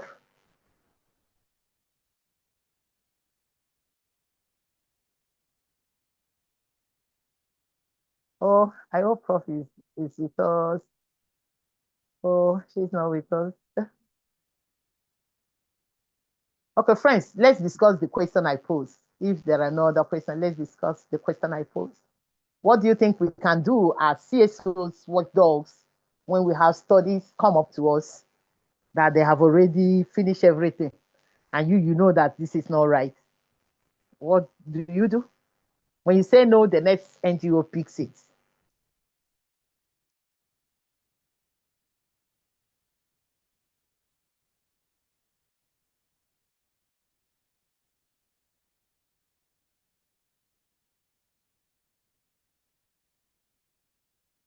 Buka, you want to say something? Yeah, let me just, contribute because I think just like everything we have also learned, we also know the implications, because now we are better informed, so we can make informed decisions.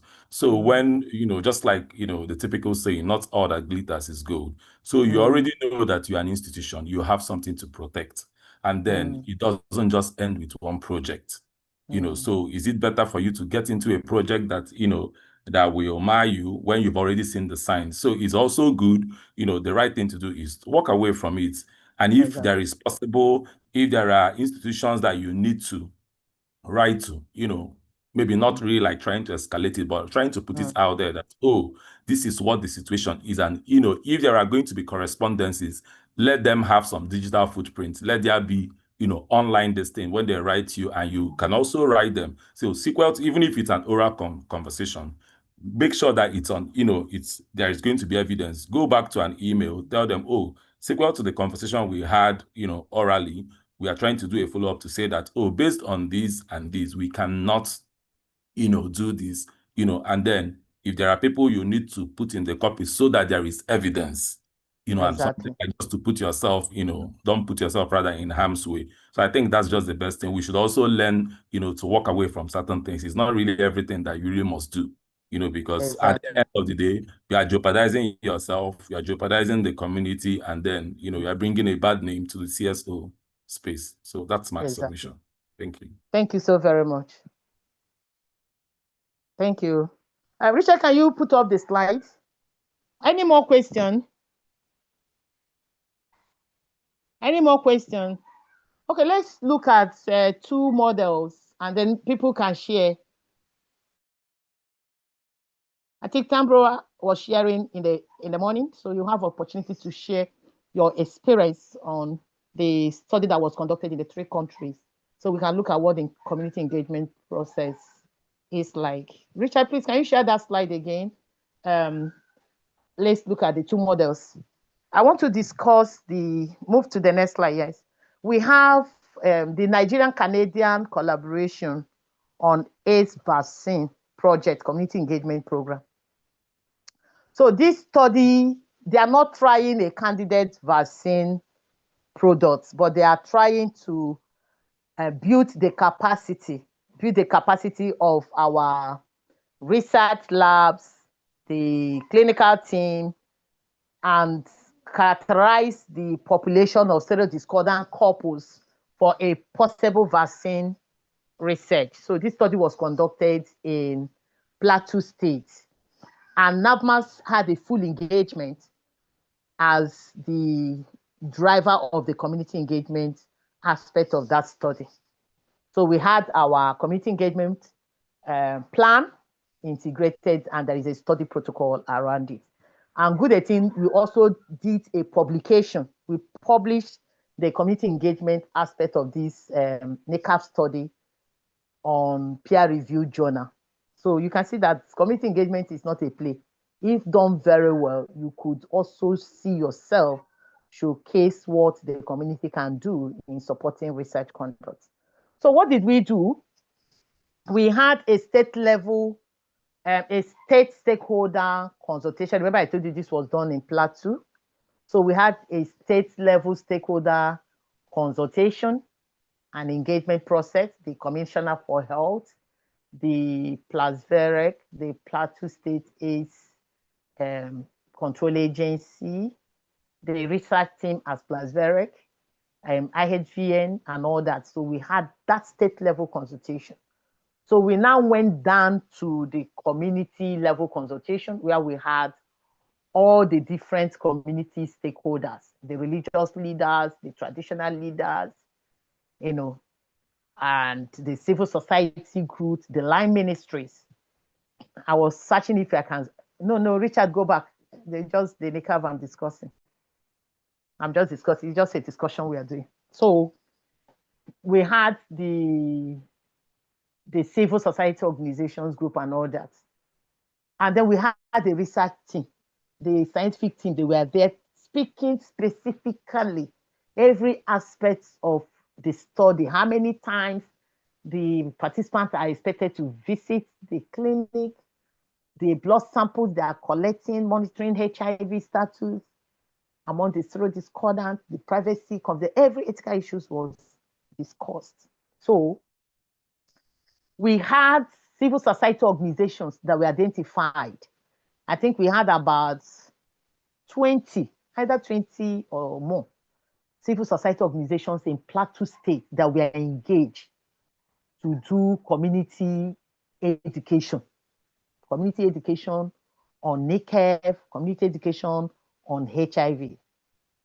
And they did it for the 2-year span of that research.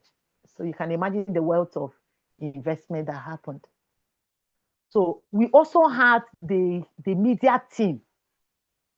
We had the journalists. We had a national media coordinator, and we also had the state media coordinator. So then we have a group of health reporters and other journalist group that were in that team. So we had series of capacity building, both for the journalists, the CSOs. So we had a quarterly roundtable. In that quarterly roundtable, the CSOs will come. They will share what they have been doing, their own contribution in the study. The research team, the clinical team, they will come. They will share what they have done so far. We understand the number of participants that need to be recruited. How many have they recruited? What is still left? Do they think they can meet up with the target population they want to recruit? The journalists will ask critical questions. They talked about sustainability. They had a community advisory board. And that community advisory board were constituted by the community themselves. But NAVMAS was driving all these processes. So when they had issues in the community, they were able to stand up. I think I could remember in one of the meetings, they stood up to say that some of the research participants that they are presenting with hypertension. So they are presenting with hypertension. No, the clinical team share their data showing hypertension, a rise in high BP among their research participants. So the CSOs and the community representatives there, they were able to challenge them. Your center is a clinical center that is just looking at the clinical study. And now people are coming down with this hypertension. What is it that you're doing? What is it that you're doing to make sure that you're not just reporting data on hypertension, but people are getting care? So they are the ones that challenge the research team. And immediately they now started thinking how they will link the plasmeric clinical wards, their clinical section, with the research section that is handling that thing. Before there was that dichotomy between them and the participant that they come. They now have to integrate that clinical care. They got a hematologist that was now trying to see all the clients that presented with hypertension. What they never thought of it is during the dialogue that the community challenged them on that data. Okay, so we had a lot of good experience on this research. When we had national dialogue in Abuja, the team, they have to sponsor community representatives to be in that Abuja and participate in that national dialogue. I think we had about 3. The president of the CAB, the state CSO representative, and the media representative. So they were there. And they also presented their data in terms of their contribution to that research. And at the end of the day, it was a win-win situation. So at that time, the CAP continued to engage. The Plateau state team, they were so coordinated. And when we now had the oral prep demonstration study with the same serodiscordant couples, with that wealth of community assets that was already built in Plateau State, they went back to Plateau State. And those community team, both the CAB, the CSOs, they continued also the work on the oral prep. So this is a typical experience of a community engagement program for the vaccine demonstration study in Plateau State that NAVMAS was the one driving the community engagement process. So everything was very perfect. CSOs got their money. They got all meetings were held. There was interface. They understood everything about the research. Everything that the research staffs could speak on NICAR, the CSOs and the community actors that were there, they could also speak about it, because there was that collaboration and experience sharing. So the next one I want to share is the ARM study. This one I want to share it in terms of, Richard, next slide, the ARM study. Yes. So the ARM study is a antibody-mediated prevention. So this study is looking at finding out if HIV antibody given to people that are HIV negative, whether it can protect them from getting HIV, whether it can protect them from getting HIV. So it's a multinational study, now study that is conducted in several countries. So the country that brought our interest in this study was South Africa. South Africa was part of the study team. And we have a global community that look at the conduct of research, look at standard of care in research. So, and that global community was coordinated through one project that is called CASPA. CASPA. So when they were doing this study, at the time of this study, the oral PrEP provider as PrEP has not been licensed for HIV prevention. So the study was being implemented using the standard of care that was available then, which has to do giving people condoms and providing them with counseling and education. So there was no PrEP. So as this study was going on, PrEP was now approved by WHO and indicated as part of the prevention package for HIV. So what the global CSO community did was to have a conversation. This AMP study and several other studies that was going on in South Africa then was not providing the oral PrEP. And at that time, South Africa have not also started providing oral PrEP in their HIV prevention response. So there was a regional meeting of all the people that are doing the HIV prevention trials. They were in South Africa. I think it was Cape Town, yes. So the global CSO community, we were sponsored to be in Cape Town, and I was there. So we had a conversation, and that conversation is that this study will not continue unless they include oral PrEP as part of the standard of care for research participants. So we prepared our position paper. So we had CSO from South Africa. CSO from South Africa, they were a little bit skeptical. They didn't want to be tagged. So they needed a neutral person. So I was appointed to make the presentation. So I presented our position paper, and our demand was that the standard of care for all the participants on this AMP study must meet the global standard of care. And the global standard of care for HIV, as released by WHO, says oral PrEP must be offered to all research participants. It was a very heated debate, and eventually the study was put to a halt. They stopped this study and asked them to go back to the drawing table and decide how they are going to provide oral PrEP as part of their prevention package. And it was a win-win for the community. After some months, they liaised with the South African AIDS Council. They liaised with their sponsor. Their sponsor have to give them additional money. And that's how they integrated oral PrEP as part of the standard of care for all the research participants on this study. And before you know it, South Africa government now supported the provision of PrEP in their HIV prevention response. So you can see what difference communities can make and what difference CSOs can make in research, especially when you are independent, especially when you are empowered and you can ask critical questions. When you are able to organize, you'll be able to come out clearly on what your ask is, and you push for it. When you do it, you get results. So this AMP study is one of those studies I can never forget this.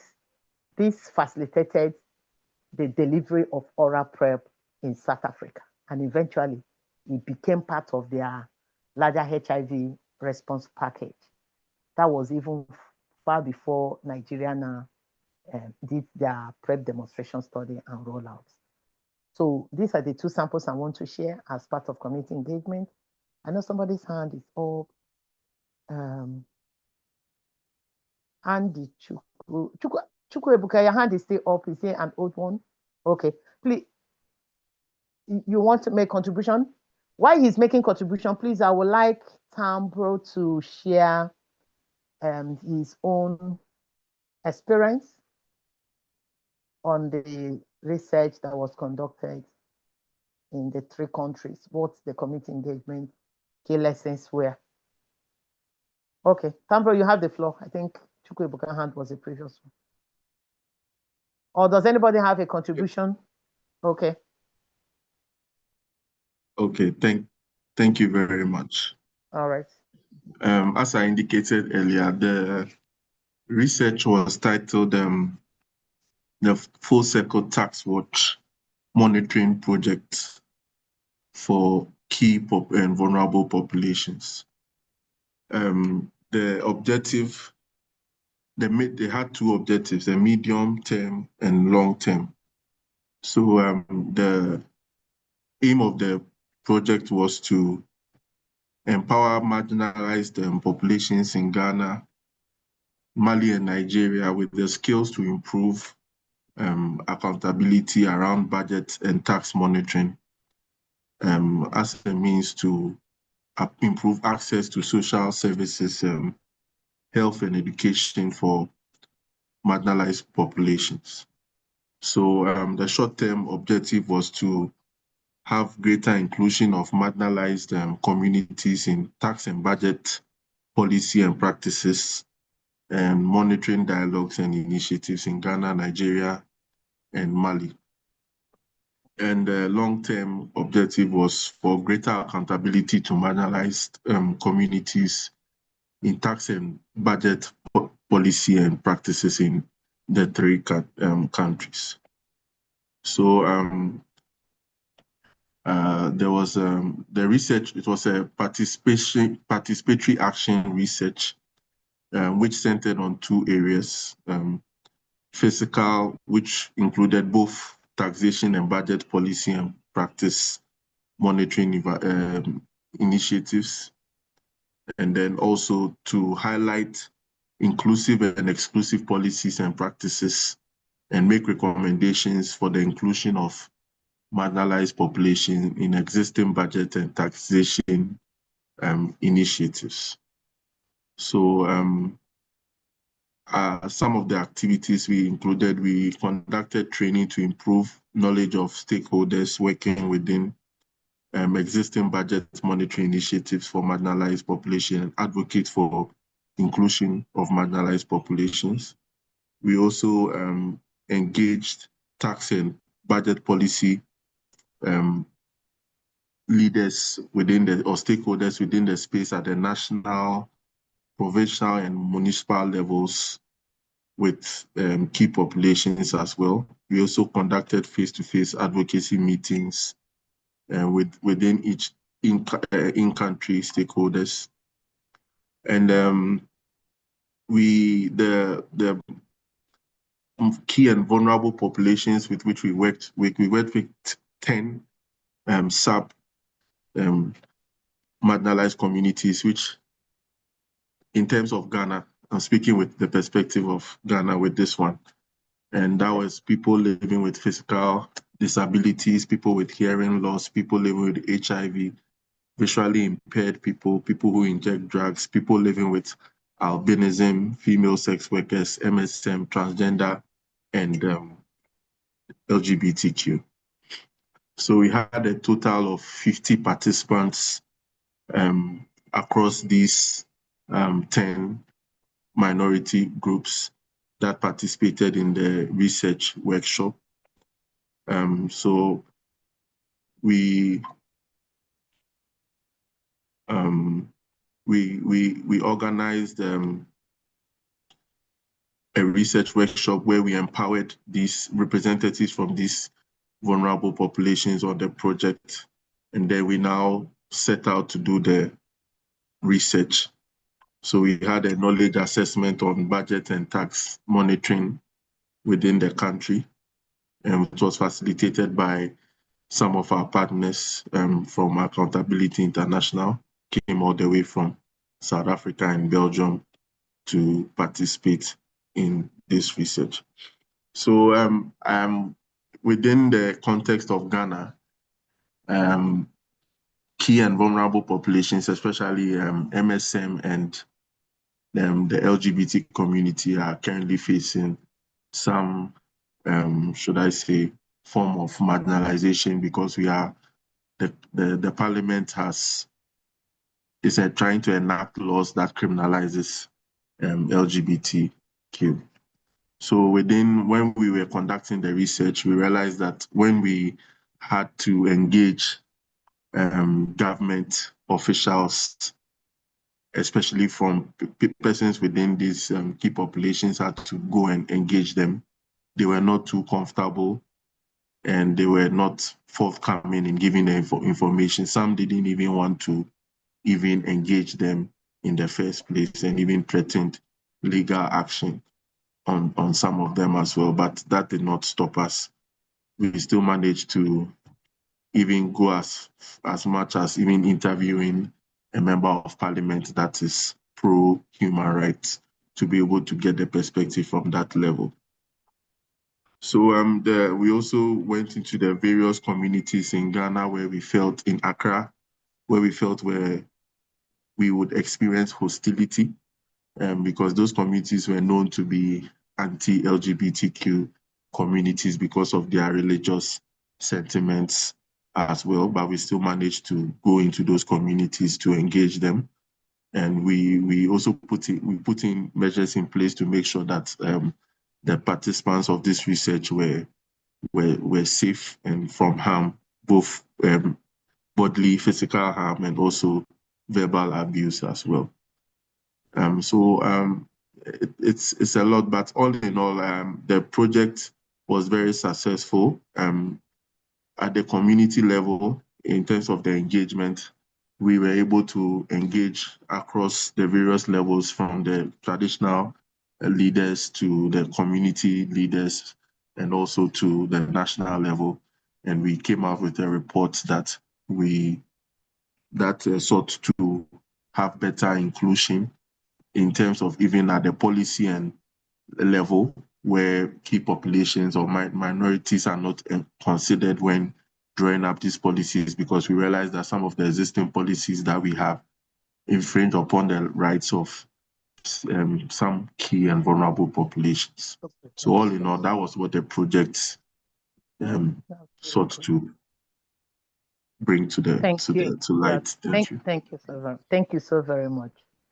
Thank you. I like the fact that despite the challenges, you are still able to engage the communities, and also the fact that you identify potential harm to the research participants because of the homophobic communities, and then you put processes in place to make sure that the participants are not harmed. So that's the key lesson for me. Thank you so very much. Thank you.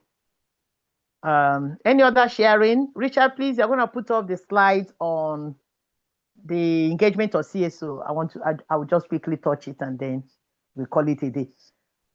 Any other contribution, participation in research where you have experience of community engagement before the slide comes up?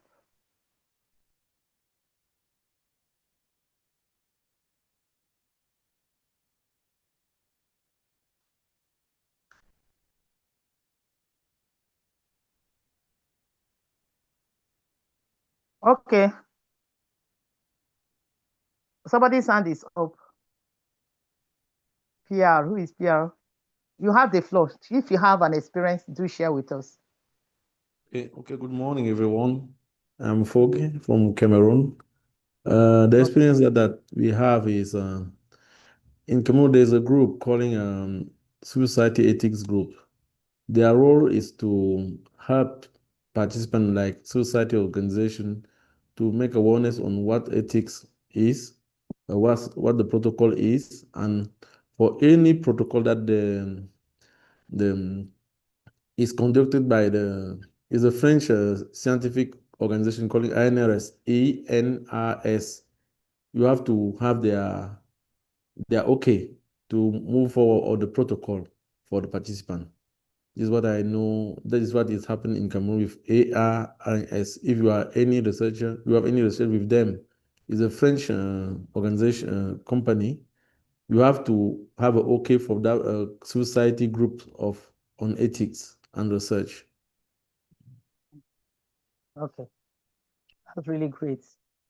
So how are community involved in that group? How are community represented in that group? Are they all? Okay, the group is constituted by the civil society organizations. It was created by, I think that maybe Professor Morini knows the guys, Kalis Talon, who was the founding members, or the founding of the Research, Ethics, and Right Cameroon is an organization. And now they are gathered some other organization that they have trained. They are a group of like 7, and they are training, bringing awareness on protocol, and they are showing that in any research project, the protocol is respecting the rights and equity of participants. Okay. Thank you very much. If there is a way you can get yourself introduced to this group, that would be great. And if there is any help we can render to you, maybe a writing, a letter of introduction or whatever, so that you can identify with this group, that would be great. So that way you'll be in the space where you continue to use this knowledge. I'm working with Positive Generation, and some of my colleagues, the one that I replaced, the position, the organization was member of this group, and then they asked us to make to have a basic training on ethics, so that we can be part again. Because any years they are make a challenge, they are making like an exam to be sure that the person who are representing the organization is ready to have skill to read protocols and so on. Exactly. Okay, thank you. So we are glad to learn this, that this training is contributing to that in Cameroon. Thank you so very much. So Richard, the second slide on the role of CSOs in research. The second slide on the role of CSO in research. So you end sharing this one, and then you will now share. Richard, are you with me? Okay, so you share that one. It's just a few slides. We can't just end the discussion on community engagement without talking about the role of civil society organization in research. So for this discussion, we will just get all of us to have an understanding of our role in a constructive engagement in research. I know some of these roles we have highlighted it from the inception of this our ethics training. So civil society organization, as we know, they are uncoerced collective actions group that share interests, purposes, and values. So civil society, they share an interest. Maybe this civil society is interested in key population. Another one may be interested in HIV. Another one may be TB. Maybe accountability, governance. They have different groups. They have different interest groups that CSOs may identify with. And of course, they also have their own purposes and values as civil society organizations. So civil society, they embrace such a diversity of spaces, and they also vary in degree of their formality, autonomy, and power. Some civil society groups are just existing. They don't have any legal registration. So they just know that they're a group that continue to push for the change they desire in their own community or the constituency that they represent. Some other group have legal registration like CACs, and they define the operational models that they engage in. So whether they are formally registered or not, they remain civil society group because they are a collective group of people that have come together with a shared interest and purpose and values to pursue. So some civil society organizations, they may exist as charity organizations, NGOs, CBOs, the community groups, women groups, women organizations. It could be professional groups like the Nigerian Medical Council, the Nigerian Council of Nurses and Midwives. It could be the trade unions, self-help groups. It could be a social movement. It could be our CBOs, community-based organizations, our CDAs, our CDCs. They are all civil society groups that can push for some advocacy issues and desired change. So, Richard.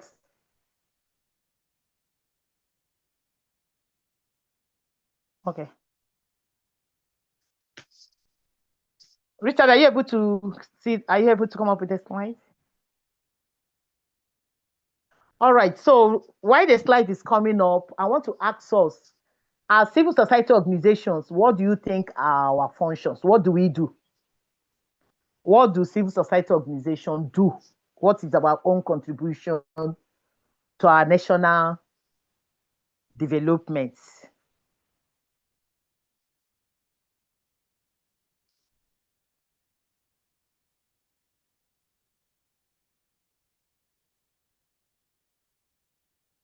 What do we do in our spaces? I will start.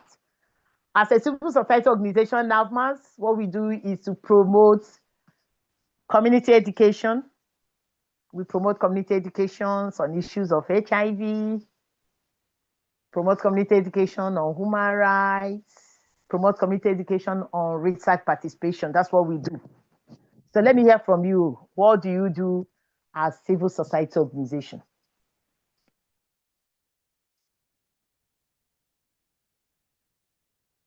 Have I heard from Abdul?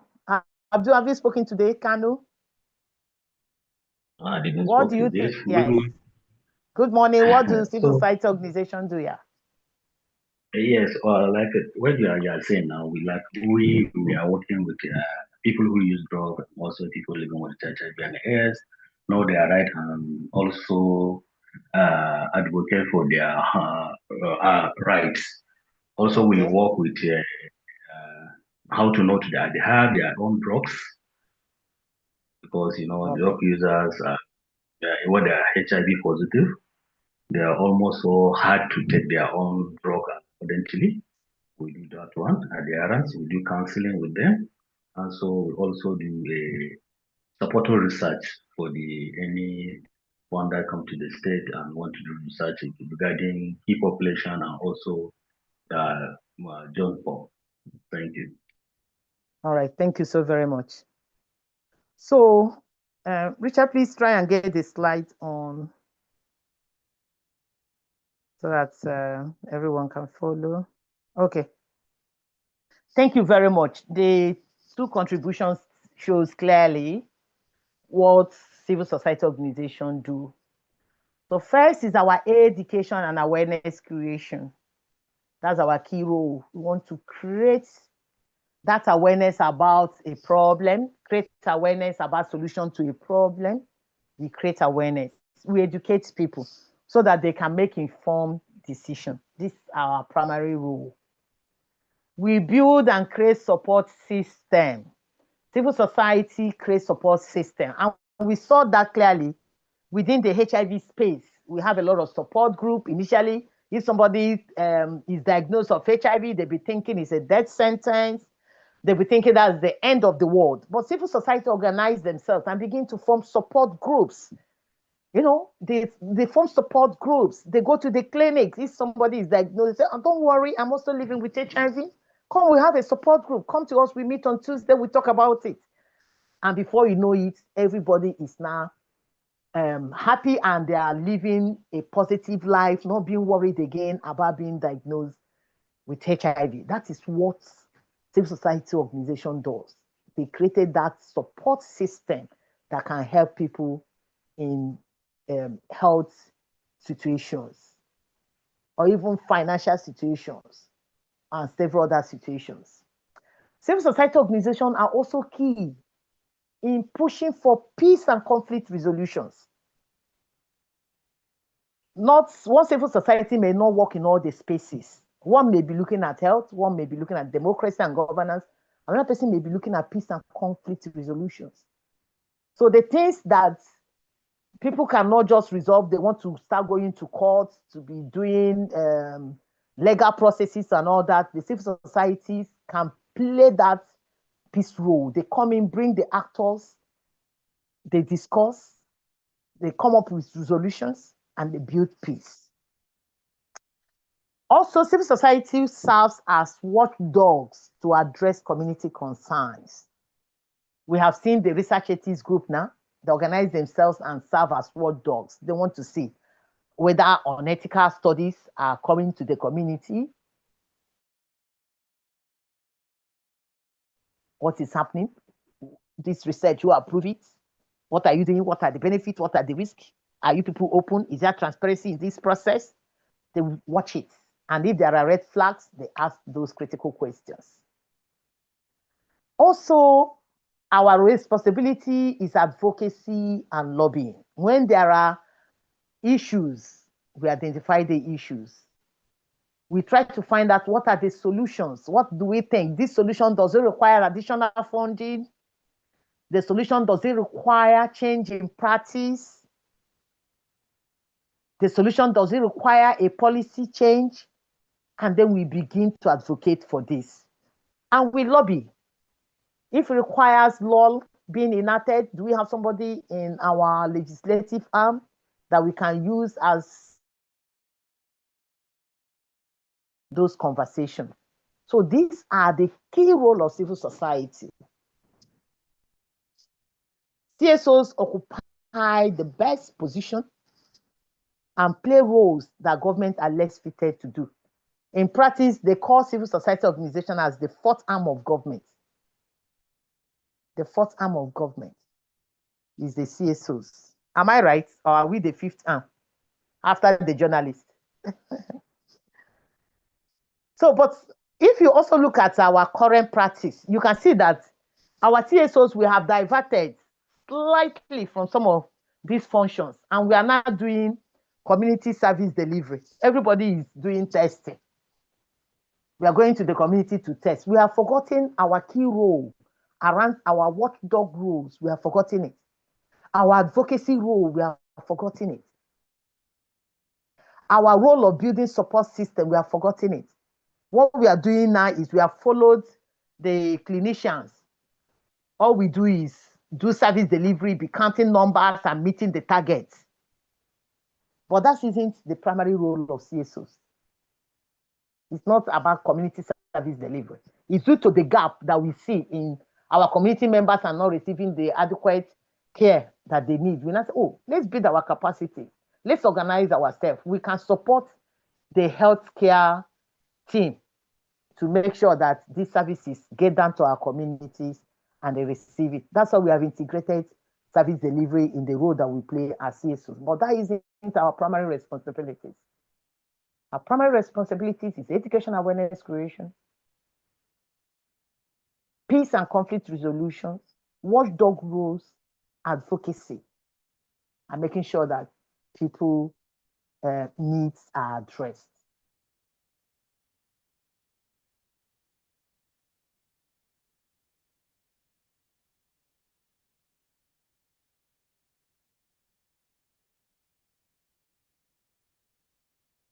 Oh, Richard is even disconnected. So sorry. Okay, somebody's hand is up. Who is that? Okay, you want to ask question? Your hand is up. PR, your hand is up.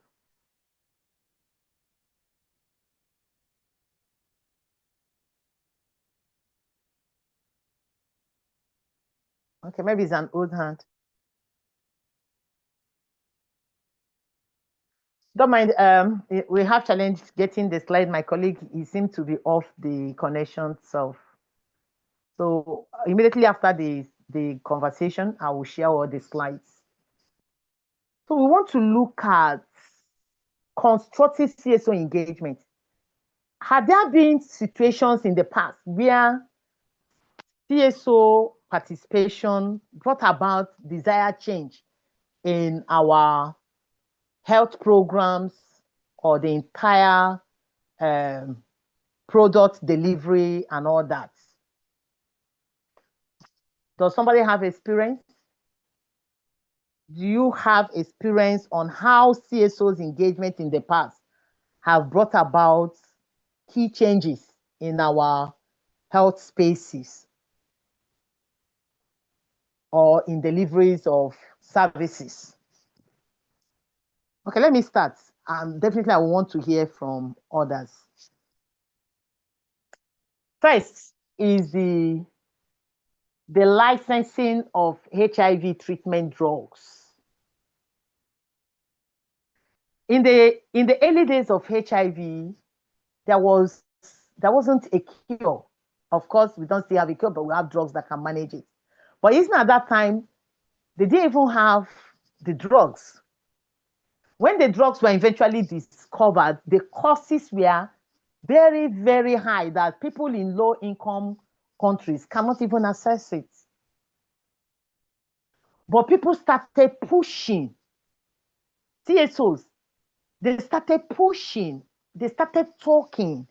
They started challenging the system that will prevent people from accessing survival drugs that will help them to survive. And eventually, it led to the licensing of HIV drugs and also the licensing of the generic product of the HIV drugs, that we could see people in low-income countries now have access to drugs. I think we also saw it in our COVID vaccine. In our COVID vaccine, when they had COVID vaccine, it was mainly the rich country that were accessing it. They even bought all the whole ampoules of the COVID vaccine for their people. And low-income countries like Nigeria and other African countries, they didn't have an option. But in civil society organization, People Vaccine Alliance, people organize themselves and challenge the system. I say there has to be equity in the distribution of this vaccine. It's not just about America, Europe, UK to have the vaccines. People from other countries, low-income countries, also need survival. So that's how they started rationing the COVID-19 vaccine. Otherwise, me and you will not access COVID-19 vaccine. It's that system, the civil society, that challenged the system. They now put an equitable distribution of COVID vaccine, and we saw it move around the country. These are constructive engagement of CSOs. Let's also look at in 2005. In 2005, when they have to do your TD4 count. When your TD4 count is below, I think 250, or is it 500 then, before you're enrolled on treatment. And of course, people have to be on queue. A lot of people on queue, waiting to be enrolled in treatment, because the cost of the drugs were high. Nigeria could not really afford putting as many people in treatment as possible. I remember 2005, we were in a CASA conference, and there was an outright demonstration. We organized ourselves, civil society organization, everybody wore black and black, and they disrupted the conference section in Abuja, calling for treatment for people living with HIV. They did a drama showing that people living with HIV are dying, and it's not supposed to be so. We have active antiretroviral drugs that people can use and still live their life, but they are not getting it because of the cost of treatment and all that. And it was in that conference, following that conference, that Obasanjo now declared that about 2,000 people have to be placed on treatment. And over time, we now have the global community support, and everybody is having treatment. So constructive civil society engagement actually may play a lot of role in making the difference in our health system. The constructive CSO engagement led to more community engagement in research. Before, we are just like data collectors or gatekeepers they used to enter inside the community. They do not see community as co-partners in research, but is the constructive engagement of CSOs that have pushed for those conversations. the GPP, Good Participatory Practice, EVAC, and other team, they engage WHO and they roll out the Good Participatory Practice, insisting that community must be co-partners in research conduct. And today we are seeing it. Before ethics committee will approve research, they will ask, can we see your community engagement plan? These are all products of it. Also, in the early days, when they are doing research, in the early days of HIV, when they are doing all these drug trials, people that seroconvert, if their country has not started providing ARVs to all, facilitating access to antiretrovirals, the person is on their own. After you participated in a research, they have to do tests, and they will now find out that the person is HIV positive. There is no obligation to the researcher to make sure that they place the person on treatment. They will not put the person on antiretroviral. So civil society challenge that system. If you cannot help me, please don't test me. If you don't have means to put me on a drug, don't come and tell me I am positive, because it makes no meaning. You only aggravated my situation. So with that, it became an obligation on researchers. Even if you can't provide it, there has to be an MOU with an institution that is providing that treatment, so that when you test people and you find out that they are positive, you link them to where they will receive appropriate treatment. So that's something that came out of the constructive engagement of CSOs. And of course, we know our female condoms, the CSOs were able to promote access. Okay, and also what we have now, the dapivirine ring, the injectable PrEP, we have LEN in Nigeria. CSOs have been pushing those conversations. So constructive engagement of CSO is very, very important. We can't overemphasize it. So people are dropping, I don't know where, okay. So does anybody have any other experience of where you have participated or a constructive engagement of CSO saw a difference in HIV programming or other health issues? Can somebody share?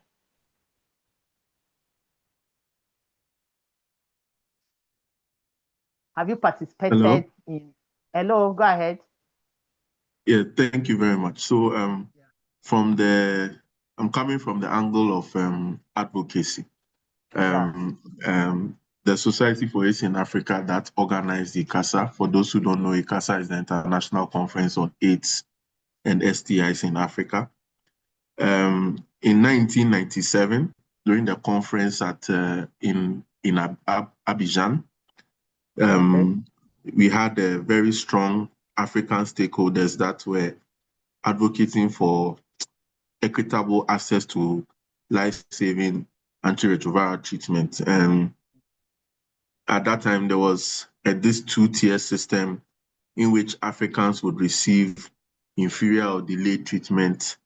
And so at the conference, the CSOs present demanded fair access to modern HIV therapies. This advocacy momentum at the conference contributed to the launch of the Access to Treatment Solidarity Fund by the then French President, Jacques Chirac. That initiative led and inspired the creation of the Global Fund as we know today.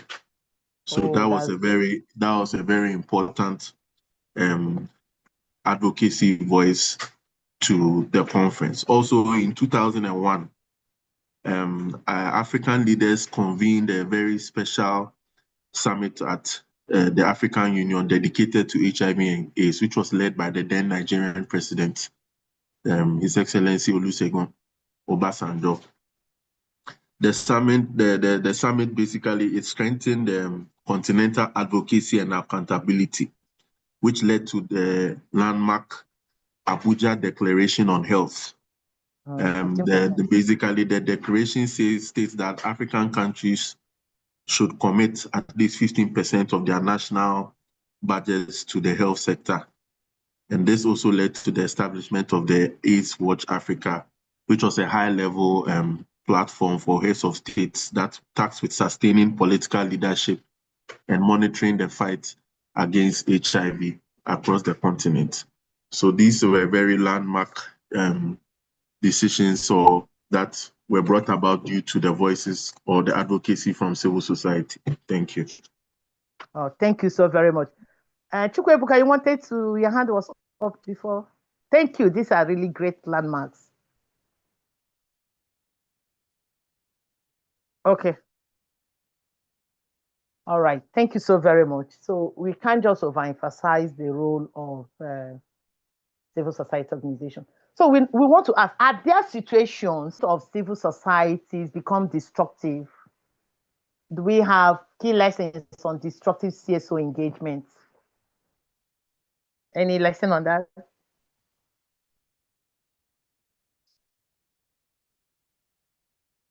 It's extremely low, right? It's extremely low. I'm not very sure we have outstanding CSO, destructive CSO engagement is really very few. However, we may have some CSOs that may engage in some courses that is based on their belief and perspective. So we can see that.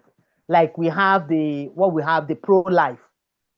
The pro-life that continue to push against abortion care. And then we have the civil society group that are saying, let's push for safe abortion and reduce the number of deaths. So we wouldn't really say that the pro-life is a destructive CSO engagement. They are pushing their own noble cause based on their beliefs and perspectives. But every civil society engagement is constructive. They are trying to see what difference that can make.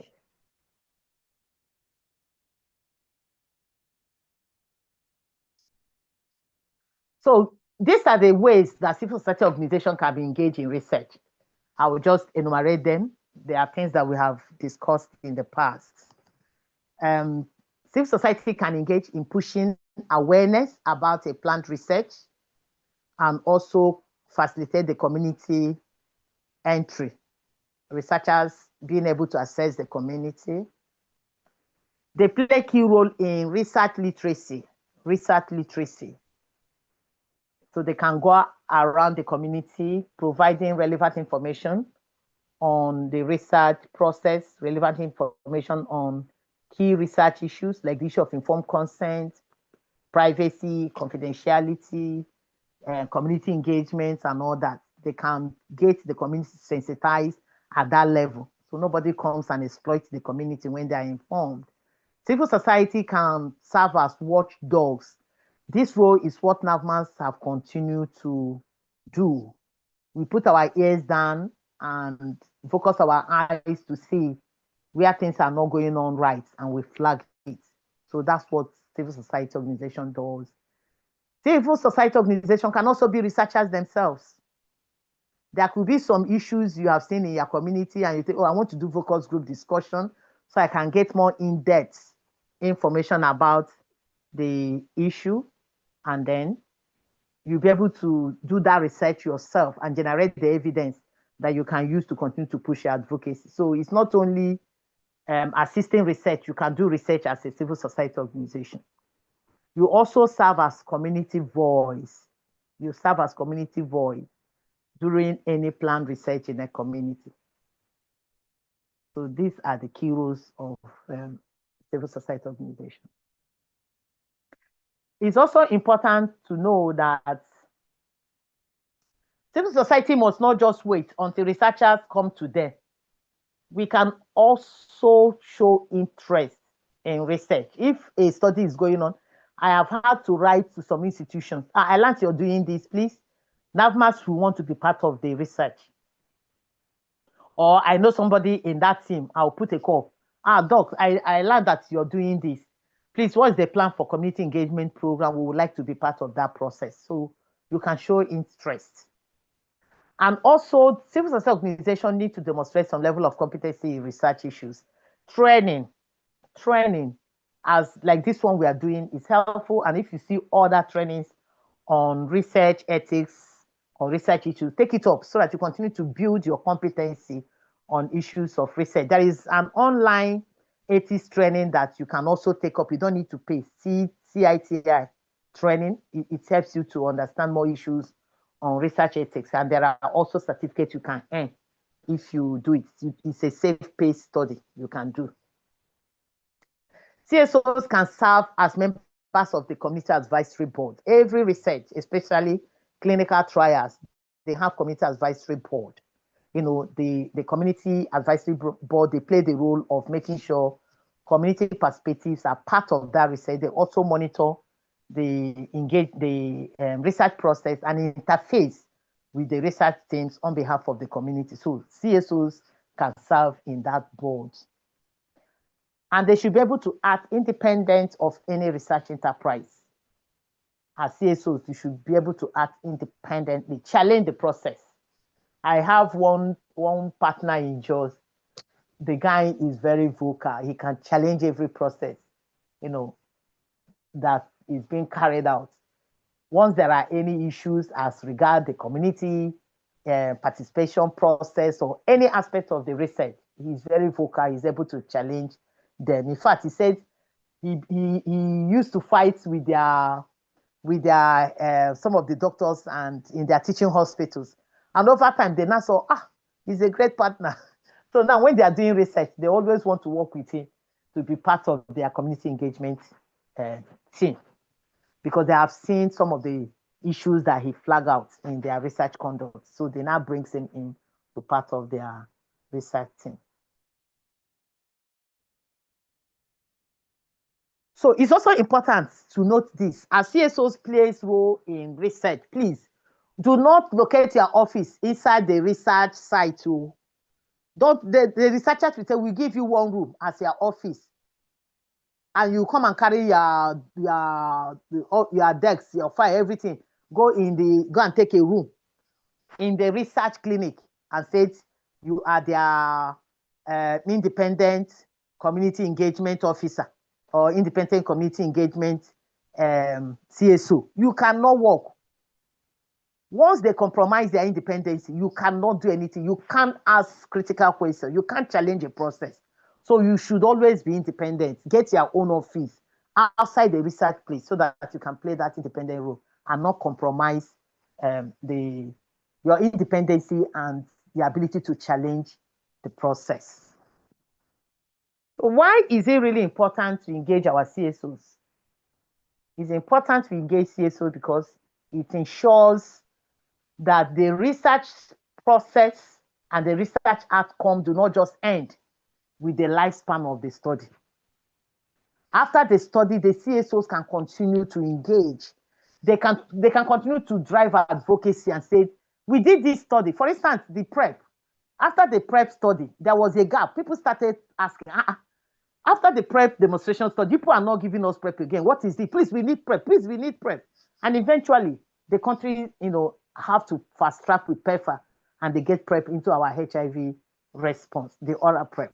So if CSOs we are not part of that process, they will not know. They will be thinking that it's part of the drugs they give in the clinic. And once they stop giving that drug, it will end like that. So CSO engagement is very important because they make sure that the outcome of the research continue to be relevant to the community. They also help to facilitate the dissemination of the research results. CSOs are key to the community entry of the study. So I just said, let me have this conversation. There isn't much new. It's part of what we have been saying, but to just highlight the critical role of civil society organizations in research. So in your various communities, states, and countries where you are, look out for opportunities to be part of a research. If you know that a research is happening, write them, engage them, and let them know. Even ask, what is the community engagement plan? Let them know the difference that civil societies can bring on the board in terms of the effective implementation of the research process. So on that note, I'll conclude this conversation on CSO engagement, and then we take one or two questions and call it a day. Okay, yeah. So Gio said we have very low records or silence in disruptive CSO engagement. Absolutely. Absolutely. GT, let me say GT. We also serve as watchdogs and advocate for the rights of key and vulnerable population. That's great. That's part of the role of CSOs. We should not just get ourselves embedded in service delivery. We should go back to that our role as watchdogs and advocacy. Any question? None. All right. Thank you so very much. So what I'm going to be discussing now is our next step. First, I want to thank you for your time, your engagement, and your active participation in these 4 weeks ATIS training. Definitely now months on our end, we have learned a lot, and the lessons from this training will shape the future engagement of CSOs on the annual ATIS training. Thank you so very much. So where we are now is the implementation of our community projects. So you have 2 weeks to implement this community project. So the community project is looking at identifying what you think you can do differently from this ATIS training. And you go ahead to do it, develop the report and share. Okay? You could, I'm not just preempting you, you could do a sensitization for CSOs on informed consent. You could do sensitization of CSOs on community entry protocol, the critical things to look out for engagement in research, looking at the protocol, what are the red flags and the critical questions to ask. You can do that sensitization. You can look at getting people to understand a good informed consent and a bad informed consent. What are the key elements you want to look at for? You can even do an environmental scan of studies that are going on in your community that are targeting your population, and you want to see how well have the community been engaged. You can do that environmental scan. What does the informed consent process look like? What are the incentives? Does it amount to inducement or exploitation? So there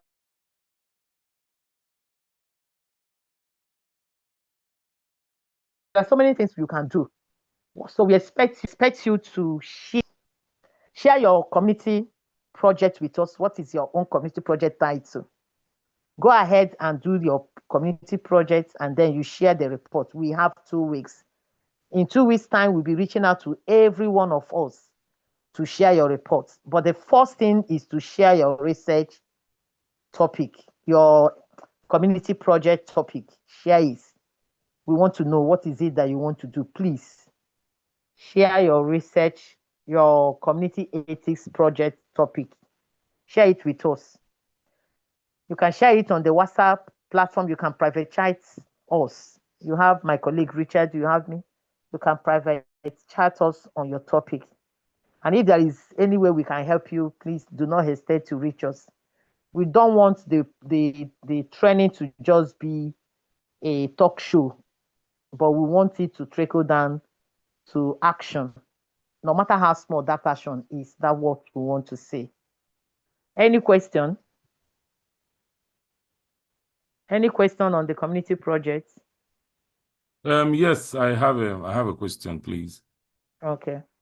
All right, so I think I already put one in the chat box. So I'm asking, is there like a template for the reporting, or we just do our thing and then send our reports and then share with you? And then the second one is so for in case we want to work on or write on doing an environmental scan or studies that are going on in our community. Does it matter if it's something, the research that is going on physically or something that is going on virtually? Yeah, it doesn't matter. All it doesn't right. matter whether it's virtual or physical, but you now look at the Bible quotation for ethics, those 4 principles. You want to look at it to appraise it and say whether it's upholding the ethical standards is okay. So we usually have a template. We will share that template for reporting. We will share the template you will use for reporting. So when we conclude on this in 2 weeks' time, we will collect our report and then we will now develop, share our certificate of completion. So certificate of completion on this training will only be issued to those who completed all the aspects of this training, which has to do with attendance, 75% attendance, and completing your community projects. Okay. So we also have ongoing discussion to introduce this group to the Bioethics Society of Nigeria, and also introduce the group to the various ethics committee in Nigeria, so that if they are looking for laypersons who have been trained, at least they can make reference to this pool. These are all conversations that is still ongoing, and we hope that this our group will evolve to something that will continue to give back to Nigeria in terms of ethical conduct of research. Thank you. Any more questions?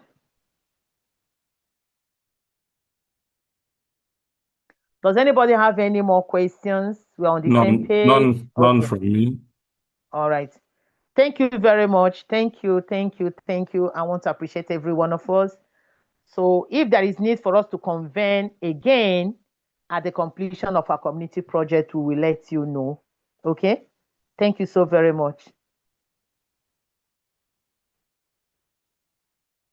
Thank you also, our wonderful teachers and moderators. Thank you so much. All right. Thank you. So we call it a day.